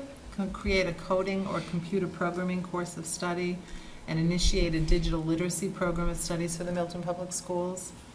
In addition, create a new position, a Director of Educational Technology position in the Milton Public Schools. So those 3 all have to do with technology. They're not the exact same, but they're on the same theme. And if we go to the last page, tracking our achievement budget, looking at what is working and what is not. I just have a question about that one. Is that work happening anyway at the Finance Subcommittee level? No. It isn't, okay. So we might want to consider that. I was just trying to find a way to. Successful achievement of advancement initiatives. So those 2 really address the achievement initiatives. And building community support for the budget challenges early in the process. And again, a budget-related one. Develop and implement integrated annual planning model. So we're being strategic about it. We're looking at student achievement. We're considering the budget and considering the collective bargaining impact of those. So I'll just open up the floor. If people have, this almost should be done with posters around the room where we put our little circles on them and rate them. It would be really helpful. So do you think that tonight we should just have more discussion and then people send their top favorites, and we can announce them at the next meeting, or how would you like to do this? Well, thanks for your help in grouping these. So I think, based on the groupings that you've done, I think the top 5 would be some version of increased outreach to families with all of the discussion that we've had, and some version of funding for athletics, music, and art, and lowering barriers. Completing the strategic plan, some combination of coding and computer programming course of study, digital literacy, and the position is kind of, that doesn't need to be a headline objective, that would be under that. So I think that's important. And then 5 would be advancement initiatives and tracking the achievement budget. Those in my mind would be the top 5. Mrs. Padilla? So are you suggesting that you left off narrow achievement gaps, would that be in the achievement initiatives? Yes, absolutely. And that's also very Heavily, Prominent in there. right. in the district So that's goals. fine. Mr. Zulus? One that fell out of the top 5 is the review of consolidation, and if it doesn't make it into the top 5, and if we decide that 5 is the number, I'm happy to take that on as my goal, to see that we do that rather than have a school committee or district role. Well, just to continue the discussion we had in July, but you were there. Oh, You yeah. were there. Yeah, Okay. I was on board. I think that's one where I would look to the superintendent and the assistant superintendent for business. I think we could certainly direct them to look at this in some detail, work with the town, and come back to us with recommendations, but that wouldn't be one that I would think we needed to list as a district goal. Because I'd be more, I'd give considerable weight to what they did in terms of analysis and what they came back with in terms of recommendations. But I think we could certainly direct them to start that process. But on the other hand, if you wanted to have 6 instead of 5, I'd be happy to do that too. Well, no, in terms of process, Leroy, I agree that that's absolutely the way to do it, to have the school administration and the town side work together and come up with a view on how we can achieve some efficiencies between the systems. So I agree in terms of the process. Whether we include it on this list, it's not as important, but as long as there are people here to keep pushing it this year, and I think there are, then I absolutely agree with that process. Any other comments or? Yes. Audrey and I were discussing for number 5 on the first page. I know I can't say I can identify a specific alternative funding, but just something that I think is important, and as being the president of Drama Club, I definitely think that the funding does need to be at least spread out a bit more from the sports and theater department or the arts. Nothing against sports, and I know more people will do winter or fall activities, but I know that firsthand the theater department or the arts program could definitely benefit from, funding and just recognition in general. But if there are maybe ways that we could have like school fundraisers, and it's not just like the drama club, just have more people back it up. That's just something I feel strongly about, and I know a lot of people who are involved in the arts feel the same. Matt? And then just like kind of following up on that, like I play 3 sports throughout the year, and like I'm very big into sports, but also we have so much funding for sports, which is like great and everything. But when it comes to the clubs at the high school, that's one thing that like I'm a student leader, and one thing I always say to the freshmen is there are so many clubs at Milton High School. That's one of the great things about Milton High is you don't go to school from 7:50 to 2:19. You go to school from 7:50 or even before that, then when you're meeting for a club, and then you have a club activity after school or sports or theater.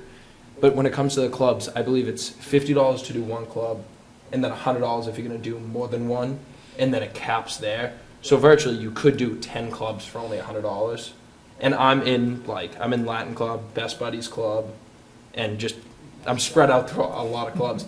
But when it comes down to it, there are some people that actually like maybe can't afford that $50, or if they want to do 2 clubs, that $100.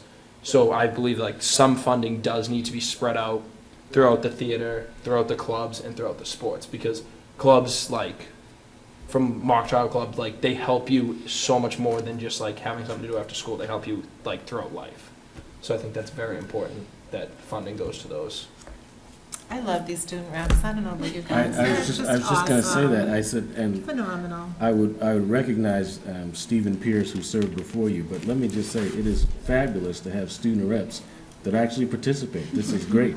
And based on that input, I would revise my number 2 to say some combination of identify alternative funding sources for music, art, clubs, and athletics funding, and lower barriers for participation. And I know Audrey wanted to say something. Yes, and just to kind of follow up on what Effie and Matt said, it's great that the sports get a lot of funding, because I know I have a lot of friends who do sports and they appreciate that. But I also have a lot of friends who are more invested in the arts and the music and theater, and more money for those would be really appreciated, because it could really just enhance our experiences. So well said. And I do want to just say that it's not as if funding just goes to sports, because you still pay a lot of money to participate in sports. And I think that is the underlying message here, is that right now students have to, this is a public education but you pay a lot in fees to participate in a lot of the events, you know, to travel to school on a bus, or if you live outside of, you know, within a certain area, if you're in middle school or high school, or how much is it for athletics now for each sport? 300 and 600 for hockey. So I think it's important for the viewing audience to know that when many of those in the viewing audience went to high school, they didn't have to play football or be in the play. And so, very eloquently, you said $50 a club or $100 for clubs. And there are many, many students at Milton High School whose family don't have that money. And then in athletics, $300 a sport. And if you go out for ice hockey, it's $600. And Ms. Gormley is not an athlete, but what I've found out is when you go out, let's say your family is able to raise the money for an athletic team, that there are other requirements, other financial requirements that the athletes have to purchase. And so, to Ms. Sheridan's point, it takes the public out of public education. And Mr. McCarthy, you did a fabulous job, as did your other students, that belonging to these clubs, the correlation to achievement is certain. Okay, so I think we just sealed the deal on that one as one of our options. No. Becky, sorry. I don't want to drag this out, but I just want to say one thing to the theater girls over here. I don't know what you're talking about in terms of recognition, because to my younger kids in elementary school, and I bet Mr. Zulis is going to bring his kids to the plays too, you are the most recognizable students. They've been to a couple football games, but you guys are wearing helmets and uniforms, so they don't know who you are. I'm sorry. But you guys walk through the schools or anywhere, and they're like, that's that girl that was in the play, so Pacific. Are you guys going to the elementary schools to do a little pre-show time? Yeah, on Monday. Trust me, that's the biggest day of the year for them. So recognition, you don't know what you're talking about. You're the most famous kids to the elementary students. And, you know, as much as the football games are getting these huge crowds, and a lot of them are younger kids because the parents have realized they can bring their kids to the game and they don't have to feed them that night, get them a pizza, and a hot dog, and we get to watch a little football, which has been great the last couple weeks. The kids love going to the theater, and we want to continue having this, and it's because it's a great program. The parents want to sit there and be entertained too as well. So I think we've got some great, sports, theater, music programs. They're fantastic, and we have I think everybody on this committee has a real desire to keep that level of importance up. Yes. Keep doing what you're doing.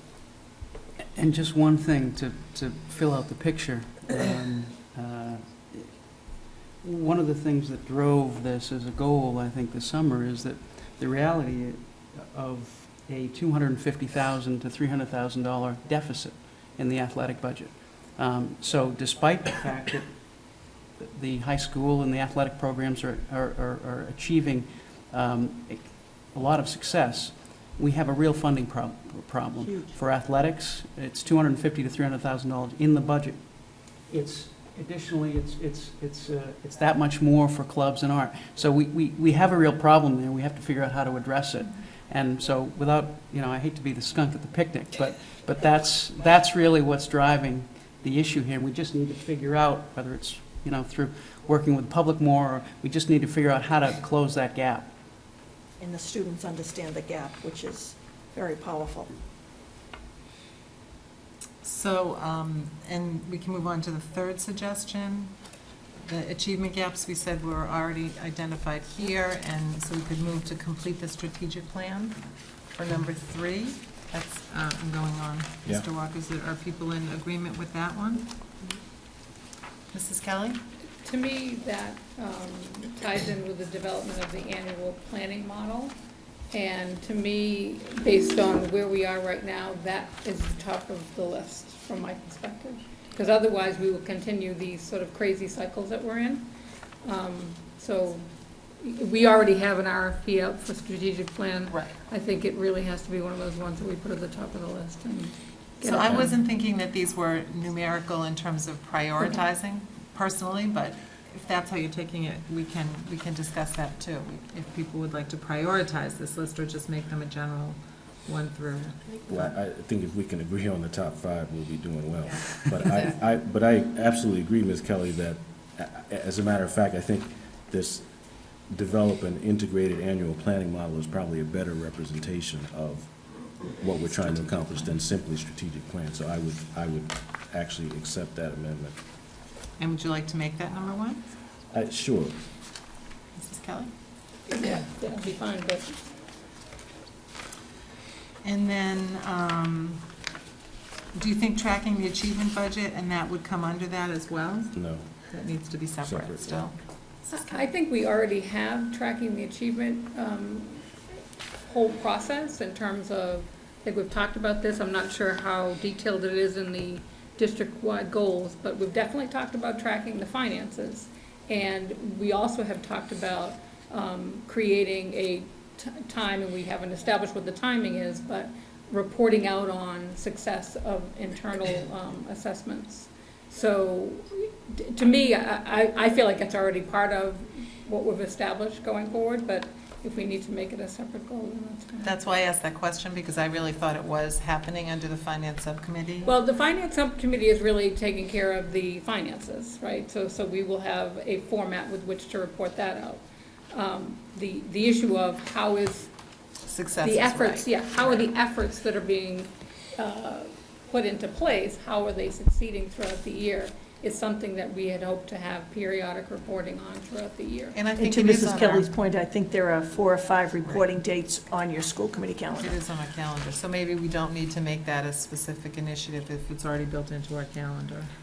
Well, I think we're talking about 2 things there. I would agree tracking is, I think that's going on and it's actually going well. But I do think successful achievement of advancement initiatives needs to be on there, because that is the much broader question of what are we doing, how are we doing it, are we doing the right things, and that's in the very early stages. I'm not sure we know what the answers to those questions are. So I could certainly drop tracking, but I think successful achievement needs to be on that list. So that leaves us with 4, correct? No, That's still actually 5. So the first one will be develop and implement an integrated annual planning model, strategic student achievement, including in the budget and collective bargaining, considering all of those. The second one would be identify alternative funding sources. I don't know if we should say alternative funding sources or just funding sources for music, art, clubs, and athletic funding gaps. Should we remove the word alternative there? Sure. And then we have create a subcommittee to look at outreach to families before kindergarten or early childhood. I don't have the exact words on that one. I think the way it's written is a better description of what we're trying to accomplish. Create a subcommittee is how we go about starting to get that done, but that's tactics, that's not Okay, the goal. so keep it as is, increase Yeah. outreach to families But- before But we kindergarten. agree that the first step would be to create a subcommittee to Right. start to look at that. Does that sound good to everyone? Yeah. And then, I'm just trying to get your pulse as we go along. Some sort of technology goal that has to Yeah. do with the computer programming or digital literacy. I think those Yeah. are similar. Program of studies. Yeah. And 5. Again, I would advocate for the ed tech position I- if we're I looking would at too. achievement budgets. And I 5 mean, is yeah. advancement initiatives. Advancement, yeah. Okay. Move approval of those as some version of those as the top 5 district goals for us. So we have a motion by Mr. Walker, a second by Mrs. Padera. Yes, Mrs. Kelly? Again, I guess I'm gonna bring up, I don't know how, I mean, we haven't even talked about the superintendent's goals, which essentially are the district goals, and how this fits together. And I appreciate that we've come up with some items that we're all in agreement are important in terms of moving the district ahead.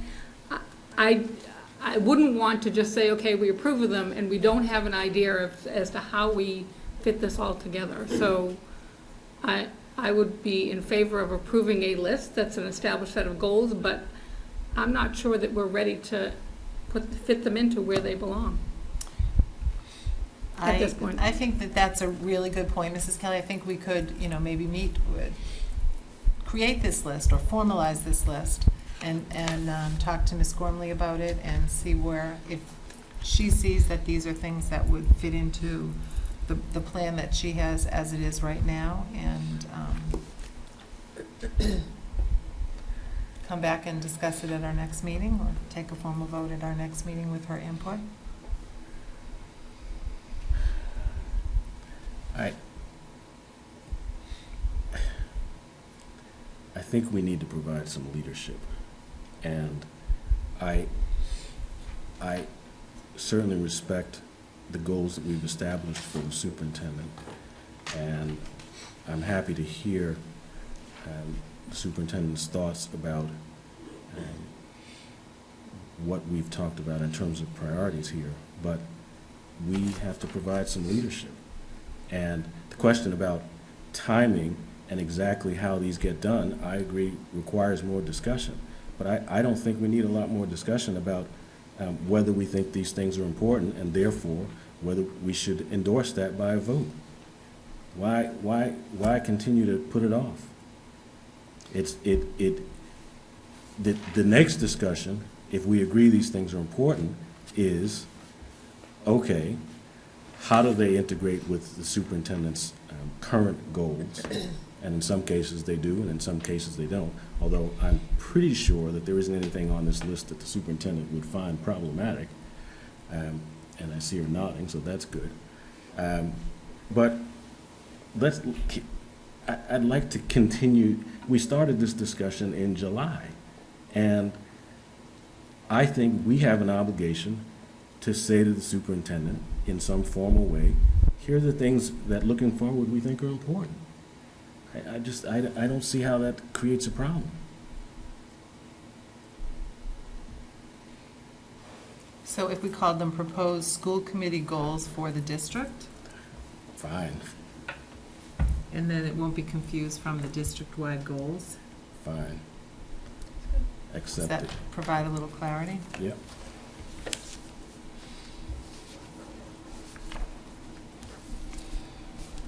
Okay. So we have a motion to accept these 5 proposed school committee goals for the district. And a second? It was second. Yep. And any further discussion? All in favor? Opposed? That's 4-1. Thank you. Thank you. Next. So much to do tonight. Wow. Next, we have our proposed end-of-the-year data points. And we had discussed these at our last meeting and actually asked Ms. Gormley. There was one that was problematic to me in particular, and it was the data point that had to do with MCAS results by teacher. And you were going to report out on that, Ms. Gormley, so we'll look to you for your input, please. I contacted the head of the Massachusetts Association of School Superintendents and asked the question about reporting out MCAS by teacher. And the reply was that in the aggregate model, school and grade reporting is as far down as is done. The argument is that there are too many variables to access classes, thereby accessing teachers on the test. And so I would say we could report out as far as grade, and 2 summers ago, we reported out by program within the district, the French and English program. So we could report out school, district, school, grade, program would be my recommendation at this time. Mr. Walker? Thank you, Ms. Ms. Gormley, for following up on it. So the superintendent and I had a productive discussion about this, and I would, my view is that we're going to continue to work on this question, which is, in my mind, how do how does the school committee, and more directly, how do parents get some useful information on the quality of instruction that is going on in their particular classroom, in their child's particular classroom? That's one question. And the second question is, how do we know, how do we compare the quality of instruction and proficiency that might be going on at the second grade at the Glover or the Tucker or the Collicott? How do we know whether there's consistency there? And how do we know, particularly with all of the demands that we've placed on teachers, how do we know what the quality of the math instruction is, the reading instruction is, the science instruction is? So I continue to think that we have an obligation to gather some information on us that gives us a clearer picture. But I recognize that the individualized information could be problematic. So we're continuing to work on that. But I'm fine with leaving it out for now. Mr. Zulus, do you want to say something? No. So, just in terms of going through this wasn't grouped together as we did in the last one, but if we look at pages 2 and 3 and 4, those are broken out in subgroups. So if we're looking at these as data elements, there are student data elements, and then there are personnel data elements, and then testing results, professional development, special ed, technology, finance. So as I look at this exhaustive list, it just makes me wonder how the administration is going to find the time to collect all this data without a full-time person just doing that job. But so I'd open this up to discussion around these data points as they're presented. Mrs. Padilla?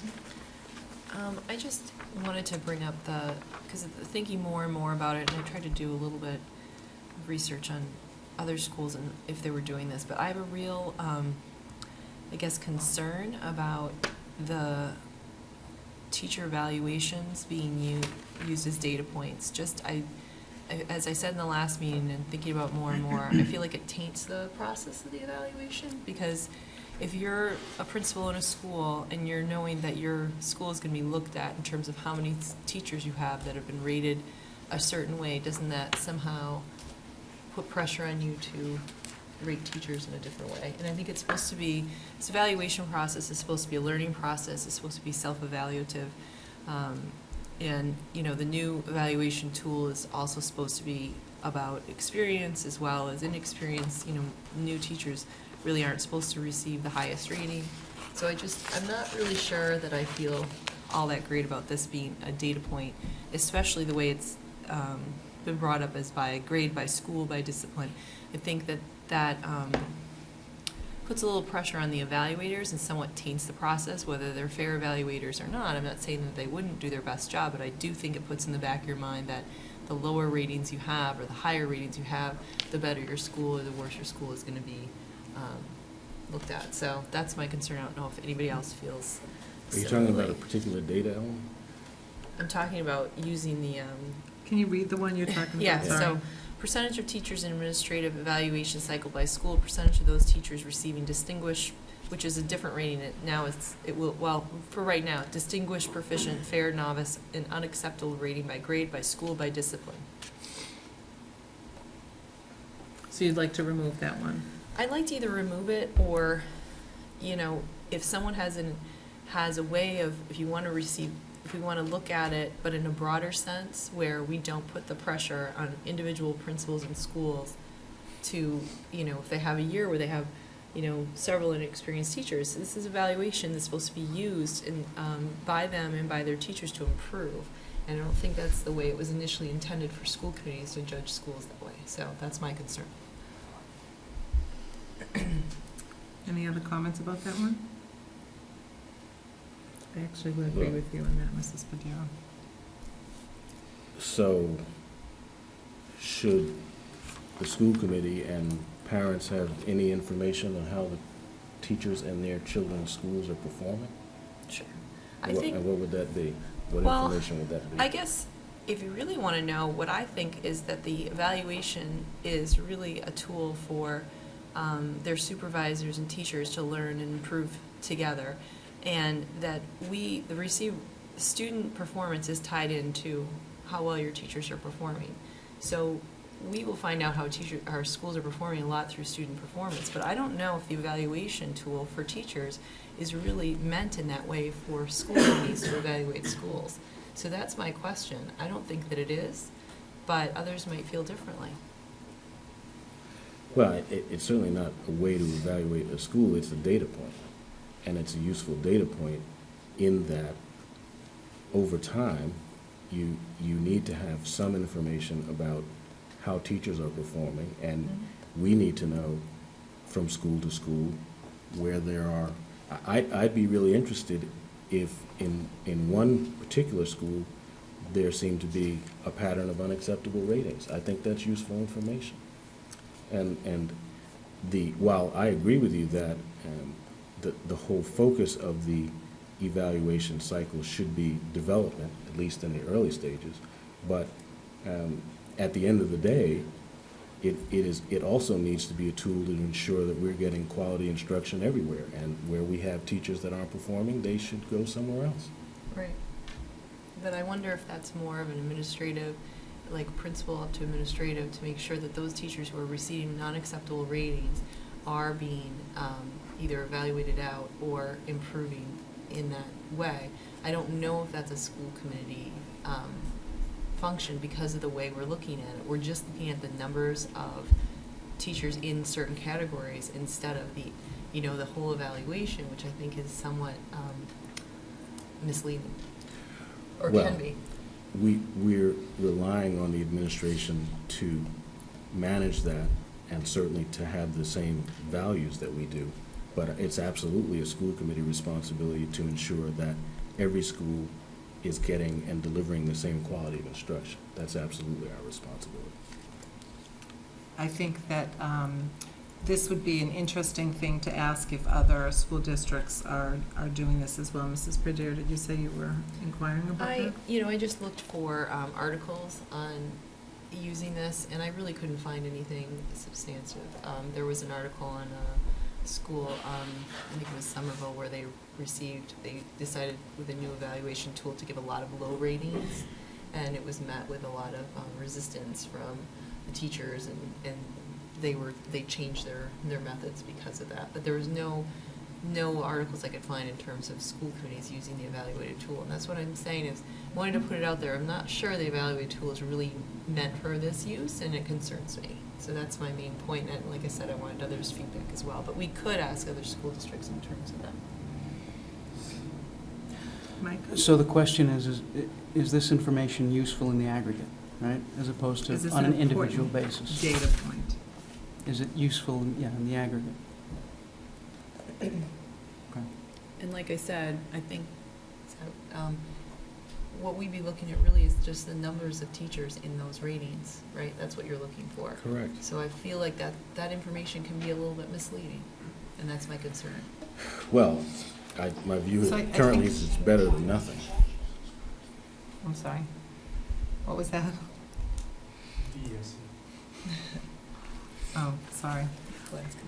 Okay, so we need to move on from this one point, but I mean, we can take a vote to see what how people feel about this. But Mrs. Kelly? Could we ask for the superintendent's recommendation on this That would be particular item? wonderful.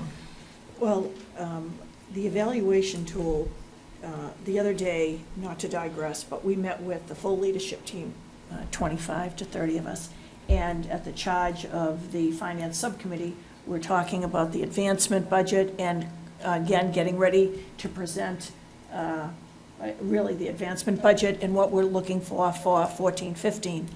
And as Glenn Pavlicek and John Phelan said, I'm not the only person thinking about the new evaluation tool. And it was really a priority on several of the administrators, almost to an administrator, am I exaggerating?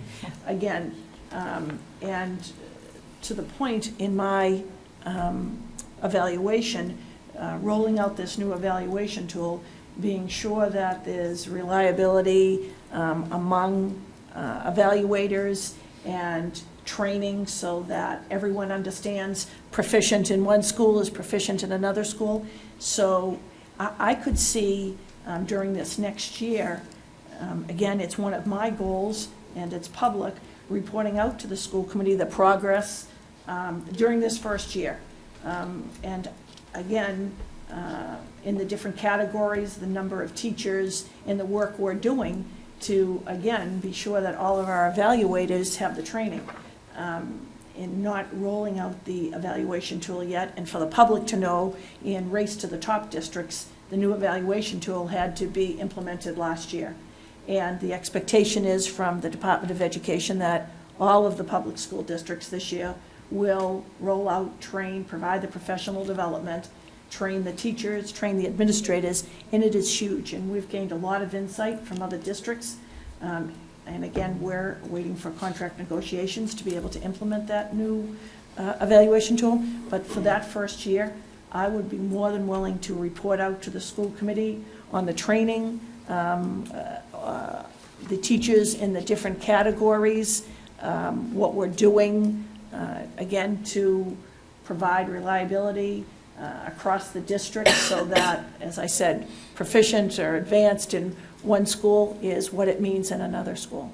So to Mrs. Kelly's question, I would be willing to talk about the new evaluation tool and share as much data as we have in rolling it out. But as a data point for the end of the year report, Ms. Gormley, or as a process for rolling out the evaluation? I would be willing to do both. Because again, it's part of my evaluation, which is public. And again, you know, it was very powerful the other day. All of these administrators, no administrators in other districts, and it is going to be the professional development required. We hear that teachers are receptive when they say we have received as much professional development on this new tool as the administrators have received. That assures the success of it. I've been told by other superintendents, and we've all been told that the technology aspect of this new evaluation tool is huge, and not to let the technology aspect hold back the evaluation.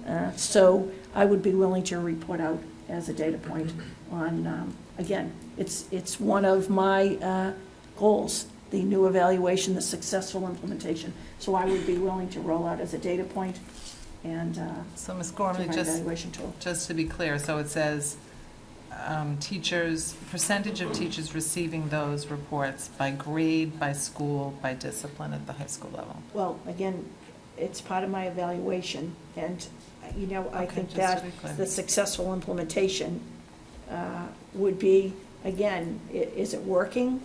You know, again, the research proves that somebody in their first 2 years, you know, whether they're in the proficient or needs improvement. So again, I'm willing to share that data because I think it's going to support the successful implementation here in Milton.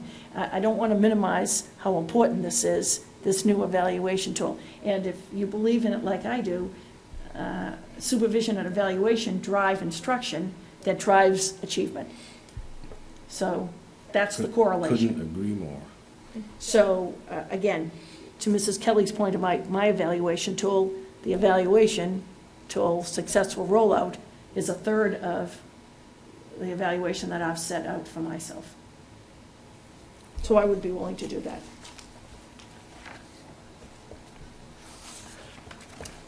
So, again, this isn't really organized in a way that makes it easy for us to discuss them because the first and last pages are different. So can I propose, since we have so much else on this agenda tonight, that we've ironed out those and...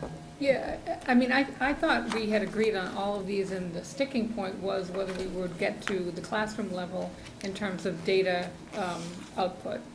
But everyone, I thought, was in agreement, and I Right. appreciate the fact that an additional issue was raised, but it sounds like we've settled that.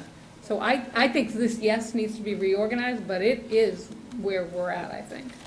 I think that's right, and I think the superintendent has said that she doesn't have any problems with any of the other proposed elements, so I'd be happy to volunteer to clean it up, but I think we can vote tonight on that these are the data elements. I'll take out the places where there's repetition or redundancy, but, and make the changes that we've talked about tonight.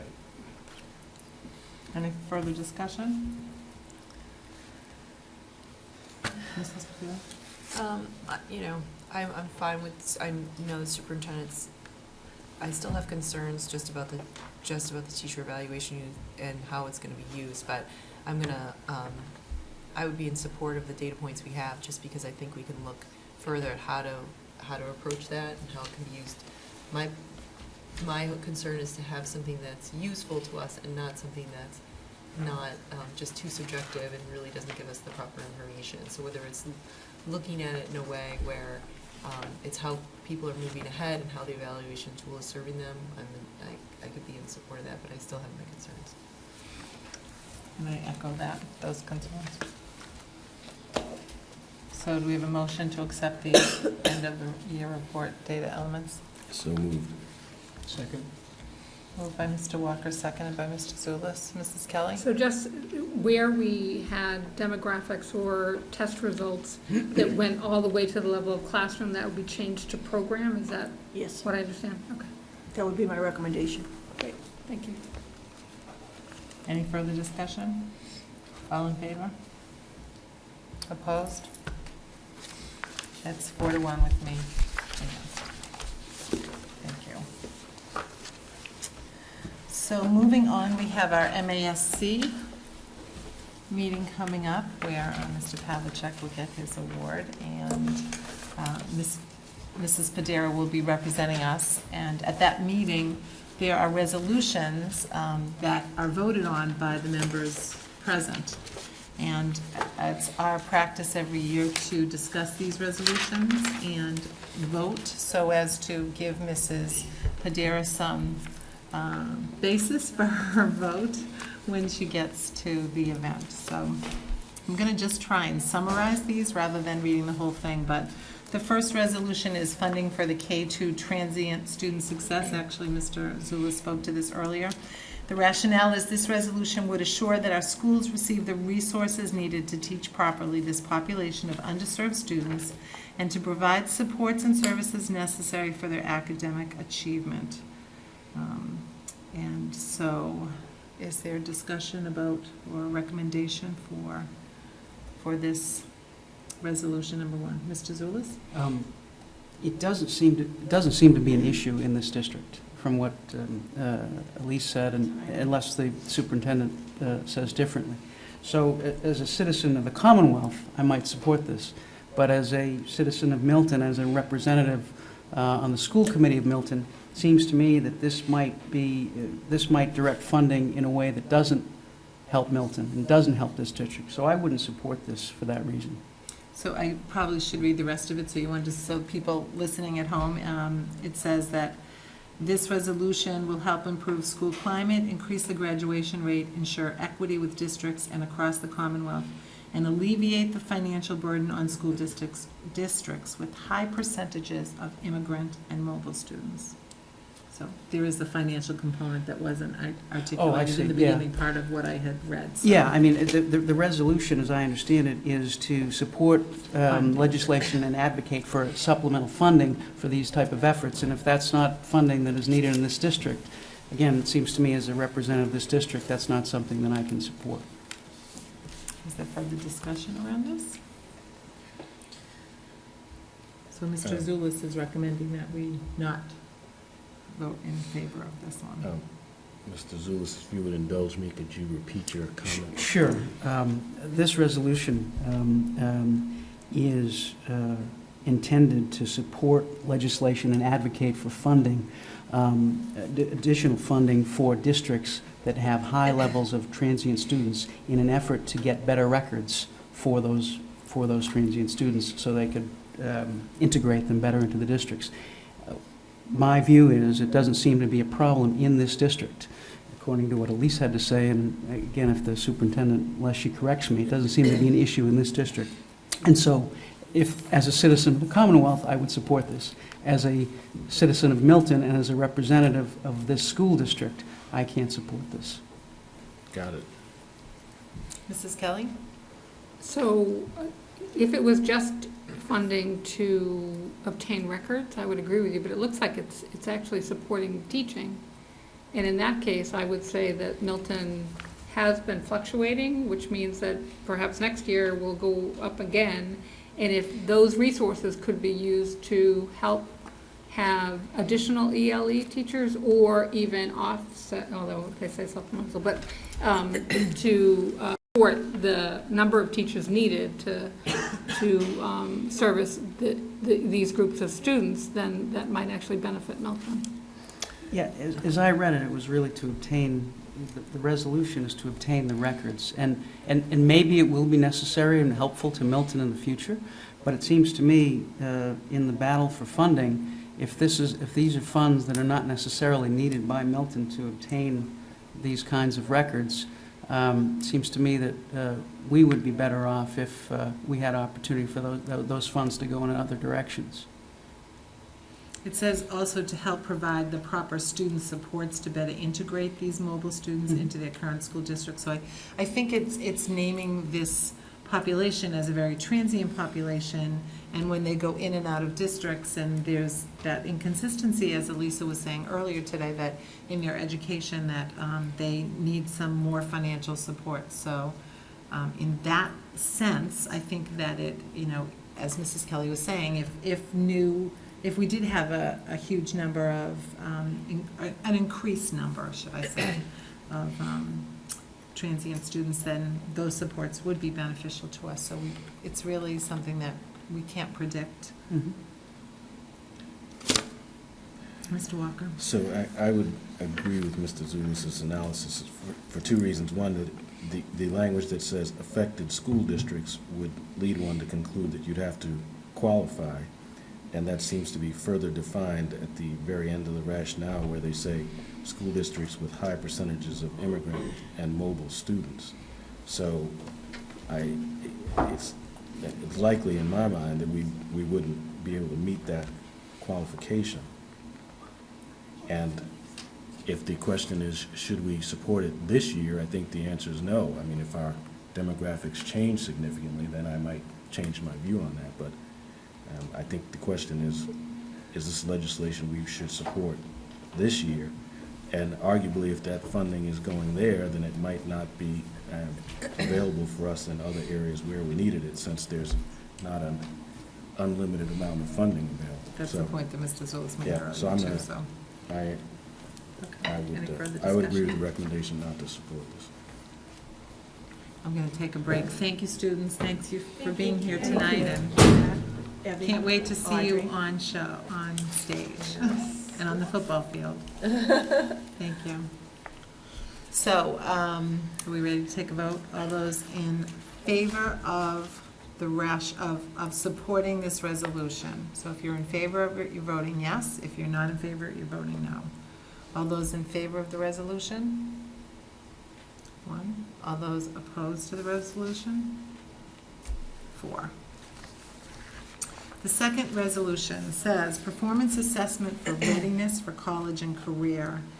And it talks about the fact that DESE has approved the participation of the state's public schools in the PARCC assessment, and that it was mandated for those districts. This is an unfunded mandate for those districts, such as Milton, that did not sign into the Race for the Top program, and thereas did not get any federal funding to prepare for it. And so it's the MASC is calling upon the governor to petition the Massachusetts Board of Elementary and Secondary Education and petition them to direct the commissioner to allow sufficient time for educators to prepare students for this new testing system, and for cities, towns, and school districts to secure appropriate and adequate technology, services, and devices to administer the PARCC program. There's a lot of detail in here saying that some districts don't have the proper internet connections and that are required. The PARCC assessment is intended to be an online assessment. And so Again, this might be one that would impact Milton one way or not. It's really just asking for time, and I would open up this to discussion. Mrs. Kelly? So is it asking basically to push off the park test for this year to like next, I mean, it's not very specific. It's Is not it very next year? specific, it's very vague. If it's to say, put it off for a year, I guess I'd be in favor of that, quite frankly. Just because I don't think I don't think they've thought about the whole testing and the consistency and how we're gonna be able to have districts have sort of intact testing that will help them assess where they're at. I think that's exactly what they're saying, and I think the park assessment is just a trial in some districts, and some schools within some districts have been chosen. We have some schools that have been chosen to participate, and so that's just a sampling this year, just to see how it goes. The official launch of the park assessments won't be for 2 more years, correct? So honestly, I don't think that this resolution has much traction at all. It's basically just to say, That would be an understatement. please don't do it. You know? Please, let's not do that, but I don't think it has much traction, so either way, I'm okay with voting. Mr. Zillis, do you want to say something? No, Okay. I don't have any thoughts on this one. Any other comments on Does this? our delegate have a recommendation? Yeah, well, this seems to go the way that last year went, where, you know, this seems great, but it's probably never going to happen. Right. So I don't see any harm in voting in the positive for it. But I did want to bring up one point. I should have brought it up at the beginning, but not that I'm dying to get up in front of all that big audience, but if you do have points of clarification that you would like me to ask, I can do that as your representative, so feel free. And absolutely take advantage of that. I might say one note that we've been notified that the high school, Pierce, Collycott, Cunningham, and Glover, not the Tucker, will participate in the trial in the spring. Collycott will take the paper and pencil version, and the other schools will all take the online versions. And so we're going to be doing a presentation for you on Park. Several of our administrators are very excited to see the test. Any test that's put in front of our students, they want them to excel and achieve. And so we're preparing for the spring administration of the park. But there's dialogue in our professional organization among superintendents. I asked, well, are you going to have to take MCAS too?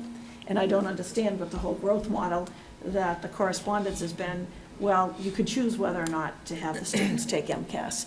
I don't know what that's going to do to the validity and the reliability and the consistency of the MCAS scores that we've been looking at. But we're going ahead, and we're one of the sites, I think a lot of districts are been identified as sites. And just to clarify, it's probably not all grades, No, all tests. It's Particular just probably, grades right. have been identified. We've all been together. We did a 2-hour webinar on what to expect. So do we have a recommendation for Mrs. Padilla for this resolution? Do you have a motion? Oh, you want me to- I would move to vote in positive on this motion. That's okay. Second. All those in favor? It's unanimous. Resolution 3 has to do with the teacher evaluation and talks about the fact that the MASC supports enhanced leadership of all teaching staff to include trained and state certified instructional leaders. It feels very strongly that the requirements, the time requirements to do this evaluation is quite intensive. I would totally agree with that. And it says, including but not limited to pre-post observation conferences, formal observations, unscheduled classroom visits with timely feedback, the development of individual annual goals, and the documented strategies to achieve them, the review of the applicable student achievement data, and the actual formative and summative evaluations is considerable. So they are asking for an updated Chapter 70 formula to reflect this I'm sorry, I'm not speaking clearly, the increased costs that would be associated with this enhanced leadership or supervision. It's saying that, you know, one administrator in a building cannot possibly do all of this evaluation to this degree that And so more people are needed to be trained, and Chapter 70 money should be allotted to help support that. Move that we support this resolution. Second. Any further discussion? All those in favor? It's unanimous. You're getting these right, Mrs. Padero? I have it all. Resolution for the evaluation of the Commissioner of Education. This is interesting because it basically says that the educators are required to be evaluated, the superintendent is required to be evaluated, and they think that the Board of Elementary and Secondary Education should also evaluate the commissioner and get input from parents and community and school committee members. So it's asking for a little equity in terms of the evaluation process, and I'd look for a recommendation from the school committee. I recommend that we don't support this resolution. Do you want to say why? Sure, it's not a smart idea. It's not the way the world works. Any other? Do we have a second on that? I'm sorry. I'll second The it, second, and thank I you. also think that it's unrealistic. You can't even put your arms around this, Right. so, yeah, it's a little bit spiteful, but, let them vent, but I don't think we should support it. Okay. Any further discussion? All those in favor of the resolution means that you are, so, All I'm those sorry. in favor of the motion, which The is to motion not is To support not the support it, resolution. okay. All those in favor of the motion to not support it? It's unanimous, thank you. So this is a no vote. Okay, Resolution 5 is confirming actions from 2012. This was a little vague to me because these are all previous resolutions that have already been voted on, and it appears may still be a part of the public policy discussion from the MASC, and so they're looking for support on these. If it says the Board of Directors wishes to continue to advocate for these issues with the understanding that the delegate assembly agrees. And those 6 resolutions have to do with a special commission to study time requirements and local cost of compliance with state education reporting mandates. Number 2 is raising the circuit breaker reimbursement for cases over $125,000 to 100%, and this is a funding increase. Number 3 is providing insurance coverage for eligible services provided in school that are not currently approved. Number 4 is funding for implementing the cost of new educator evaluation system. As Ms. Gormley talked about, there's a technology piece that goes along with that, and that is not currently available. And establishment of a Chapter 70 adequacy study that's not enacted as of yet. And appointment of a charter school trustee by local officials, which again has not been enacted on. So these are things resolutions that have already been approved, but have not been enacted this current year. So they want to still have the ability to act on them should they come up. My question would be, I think we voted against last year the governing boards of the Commonwealth Charter Schools. So Correct. if we voted against at least one of these, Then we can't vote for the resolution. right, wouldn't you think? Does it make sense? It's not, I don't know why they combined it into one resolution. Right. It doesn't really. Because they would hope that we forgot. Yes, yes. Do you want me to ask that question? You could. Yeah, No, you don't have to, because I suspect it.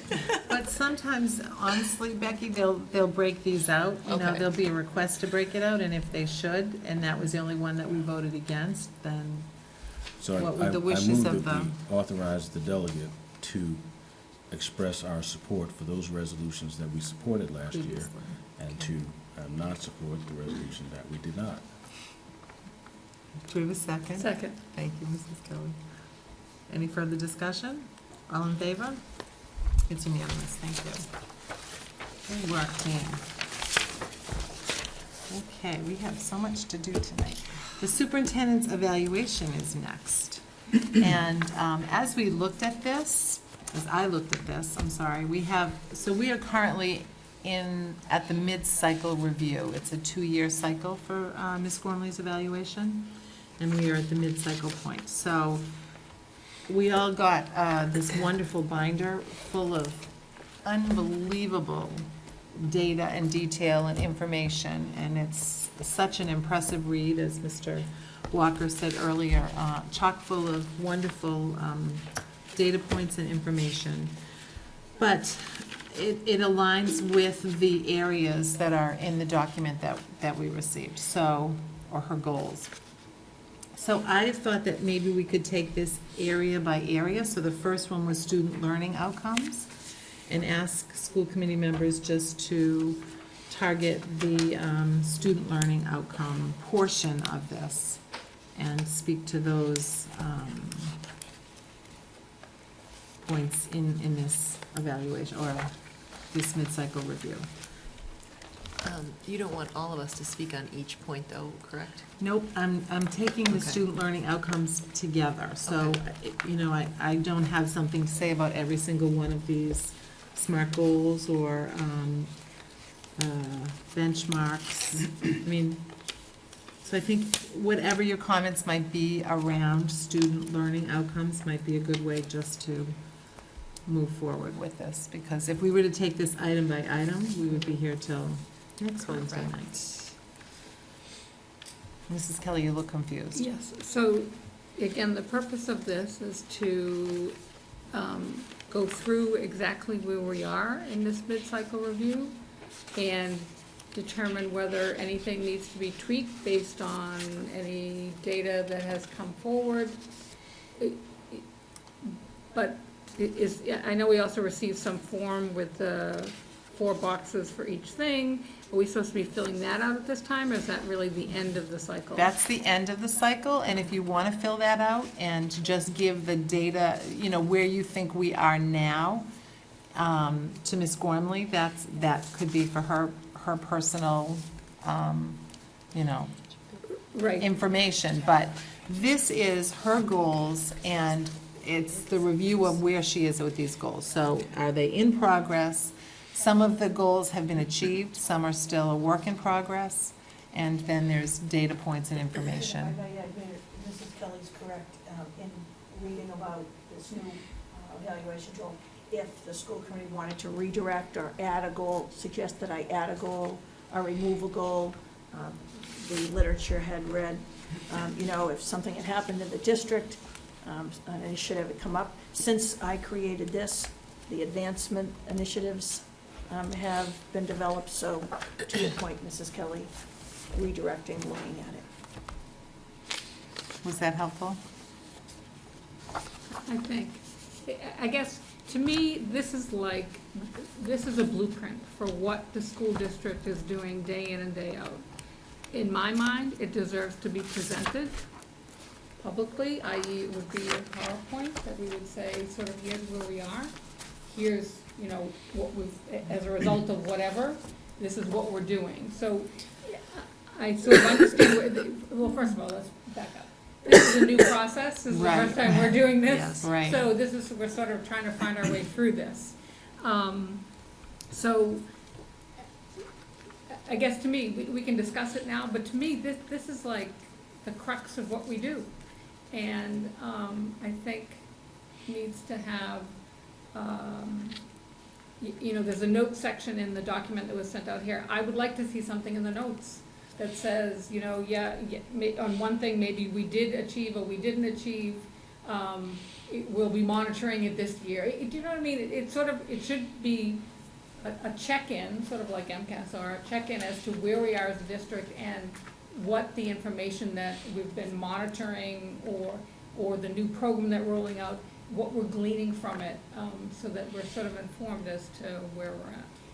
To Mrs. Kelly's point, Mhm. I'd be willing to do at the next school committee meeting, a presentation of the goals, because I'm learning how to do it, and I said to Mrs. Kelly, it's going to help me when we roll out the new, I could do a 10-minute PowerPoint presentation on what the goals are, the professional, the student, the learning goals, what we met, what I met, what we didn't meet. And so you're not, to Mrs. Kelly's point, we didn't discuss, because you're really talking in isolation to the audience. So I would be if it's all right with the committee, I'd do a 10-minute presentation on what goals I achieved, what goals I didn't achieve in the second year, and maybe the committee would want to say, I'd like you to add this student achievement goal. I think I'd like to hear from you whether there's something, because we haven't really seen the deep dive of the data that came out of this last round of MCAS testing. Is there anything that's popped out of there that you want to add to this? So this is where I think it's the opportunity to sort of put it all together, present it, and then move forward. And you and I didn't discuss this, but it is timely because the finance subcommittee has the 6 principals coming to the November 4th or 6th meeting, and they'll do the MCAS, and then if I do this presentation. School committee, I think that perhaps, and that's my fault, talking in isolation, it should be just like shots. If the public doesn't understand the context, I'd be willing to do that. I think it would be of value. I think that's a great suggestion, Mrs. Kelly, thank you. Thank And you, to Ms. Mrs. Gormley, Kelly's for point, agreeing. I probably didn't make myself clear, but there's a tremendous checklist with 40 indicators and elements that are all going to be used similarly by the teachers. And if you wanted to fill this out after the November 6th or 4th school committee meeting, this would give me input mid-year. Well, that's an area that I'm not communicating what I'm doing enough, or I'm not doing enough, or that's an area of concern for the school committee. So no big surprise at the end of the cycle. I'll do that presentation, and I think it would make sense to the public, too. Great. Thank you. Great. Okay, so the final thing under my portion of the meeting is just the revised school committee calendar, and since that was finance subcommittee, Mrs. Kelly, would you like to speak to the changes that were made on there? Or actually, I can tell you what it is, sorry. Never mind, I'm sorry. Put you on the spot there. I believe that the changes that were made came out of the discussion that we had here at the school committee, and then a little bit further on at the finance subcommittee. But how the fact that we would like to revamp the way our presentations are made from the site councils, that when we have the site council presentations, it's usually, they go over all the school-wide data and talk about all the different aspects of the school. And because that happens throughout the course of the year, it takes us a long time to get that data. So I think we had recommended here at this committee table, and also further at the finance subcommittee, that we ask the principals to come together for one night to do an MCAS data presentation. So the adjustment that's been made to our agenda, so October 23rd would have been our next meeting, and that's been canceled because we're having a joint meeting with the Board of Selectmen. And then November 6th would be our next meeting, and at that meeting, we will have the student achievement data from the principals, you'll see there. We'll also have another residency update and our first quarter report and budget development. And then, I believe that was really the only other adjustment to that. Just one other adjustment we made with the site council. So we, as you said, we made sure that they could have some input on the regular presentations that they do on school data and school improvement plans, but we've also structured it now so that they can have some input specifically on the budget as we build the budget. So we're also going to have them come and present on that, probably the principal and perhaps one site council. So that's on December 4th. December Yeah, 4th. correct. We called it site council / principal's unique needs. Correct. Okay. And then I think you're going to be adding to the 6th my evaluation. Right. That's going to be another busy night. Okay. Any other comments about this calendar? We don't really have to vote it, it's just, right, okay. So Can I just ask you a question, sorry, about the 23rd, the Board of Selectmen meeting? That's a Yes. joint meeting, or you guys are going to It's that? a joint meeting. Oh. Oh, okay, thank you. No, It's at the Council of Aging, I think. senior center. Okay. So we'll move into the finance subcommittee report and address the DOR report. I don't know whether I missed a finance subcommittee meeting, that discuss this, but. We have not discussed it. Okay. The one thing that does pop out of this report for me with regard to finance subcommittee is the activity fund. And it basically is calling out that we're not in compliance and that we need to work to get there. So, Sorry? Do you want to address that? I had Glenn do some research, is that all right? okay, yeah, sure. It has to do with the fact that at the treasurer's office, our account is not being reconciled with the cash over there. So it's not actually an issue in the school office. There's an issue Mr. of Patrick, can you use the microphone, because I'm not There's sure. an issue of reconciliation, the cash account with the town's cash register. So I mean, it's something we have to work out with the treasurer's office as to how our funds are also reconciled on their side. These student activity accounts are set up by the principals. They are run through a purchase order system that we've developed over the last few years. But I think they're referring to the fact that it's not being reconciled in the treasurer's office as well as in our office. So it's a communications issue more than anything else, I think. So, It is way I being read this- reconciled. The way I activity read account this- is being reconciled. there's two different ways of doing it, at least that's the way it's written. One of which involves the school committee establishing a maximum balance, which I don't think we have done. I'm not sure whether we're using the other method, so I guess we need some clarification as to what exactly this is calling out, and if there's any action that's needed on the part of the school committee, that we bring it forward and we take care of it. And, beyond that, I don't know that I have any comments, nor have we discussed it at the finance subcommittee. But if we're going to hear the DOR report on the 23rd, is there things in here that we believe we should be preparing for in terms of discussions, or is this just to hear them,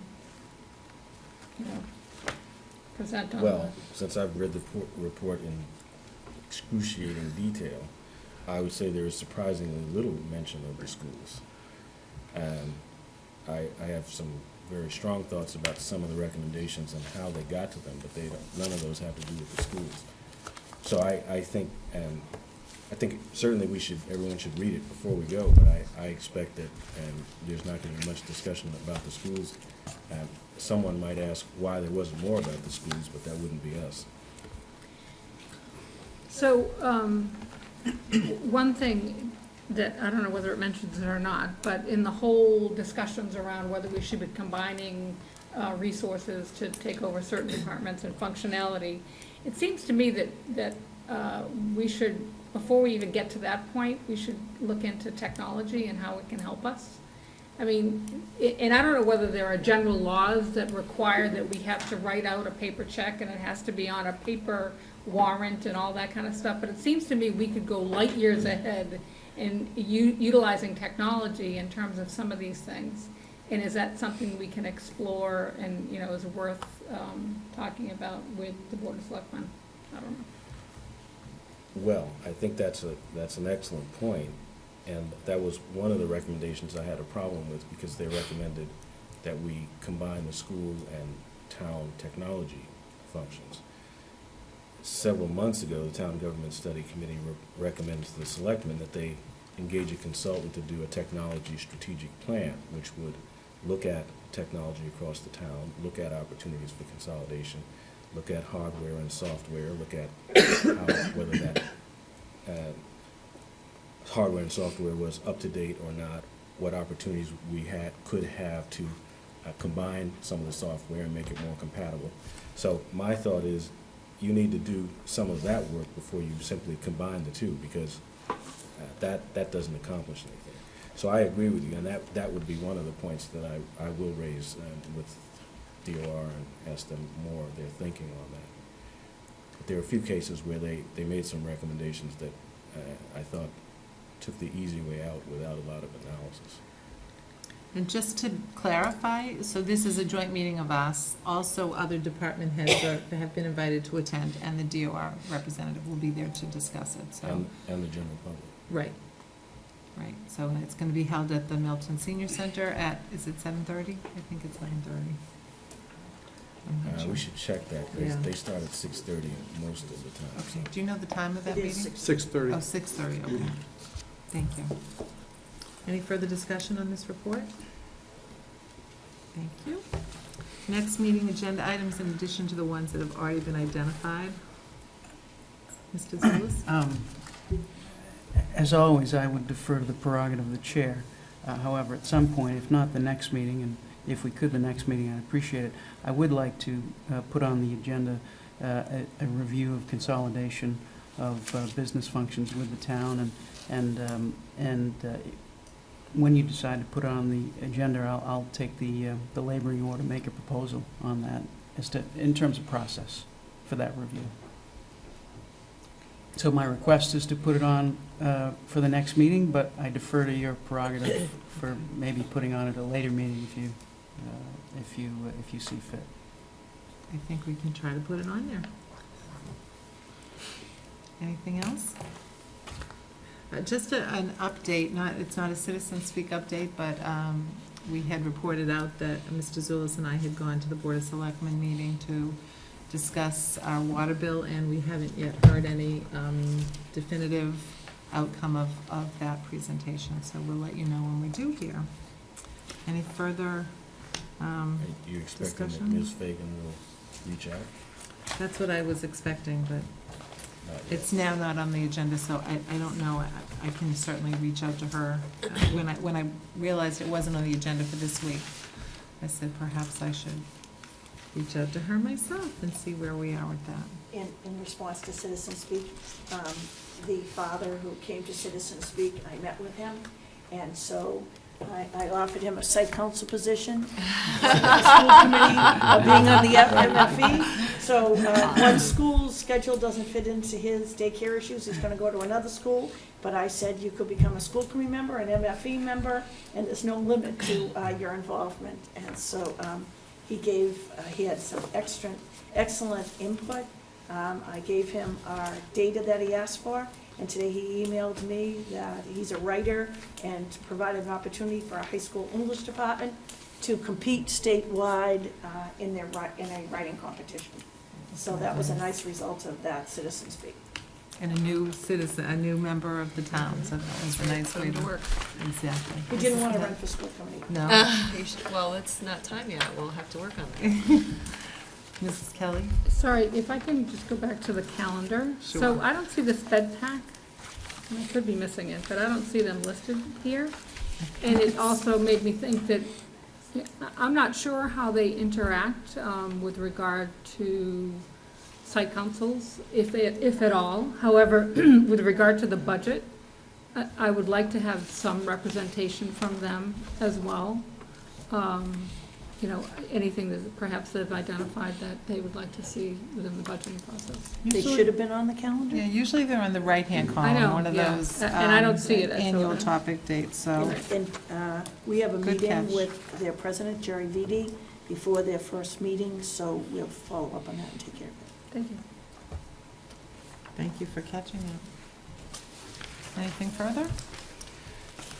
You know what, I will entertain a motion to go into executive session for the purpose of negotiation strategy for collective bargaining with ASME, negotiation strategy for collective bargaining with MEA, deployment of security personnel, and negotiation strategies for non-union personnel, not to return, to adjourn from executive session, not to adjourn from, Not to return. not to return Public session. to public session. Thank you. This needs a roll call. I'll entertain that motion. So moved. Seconded by Mrs. Padera. Thank you. This is a roll call vote. Mrs. Kelly? Yes. Myself, yes. Mr. Walker? Yes. Mrs. Padera? Yes. Mr. Zulus? Yes. Thank you, and thank you, Cable. We have Madeline and Natalie. Thank you for your work tonight.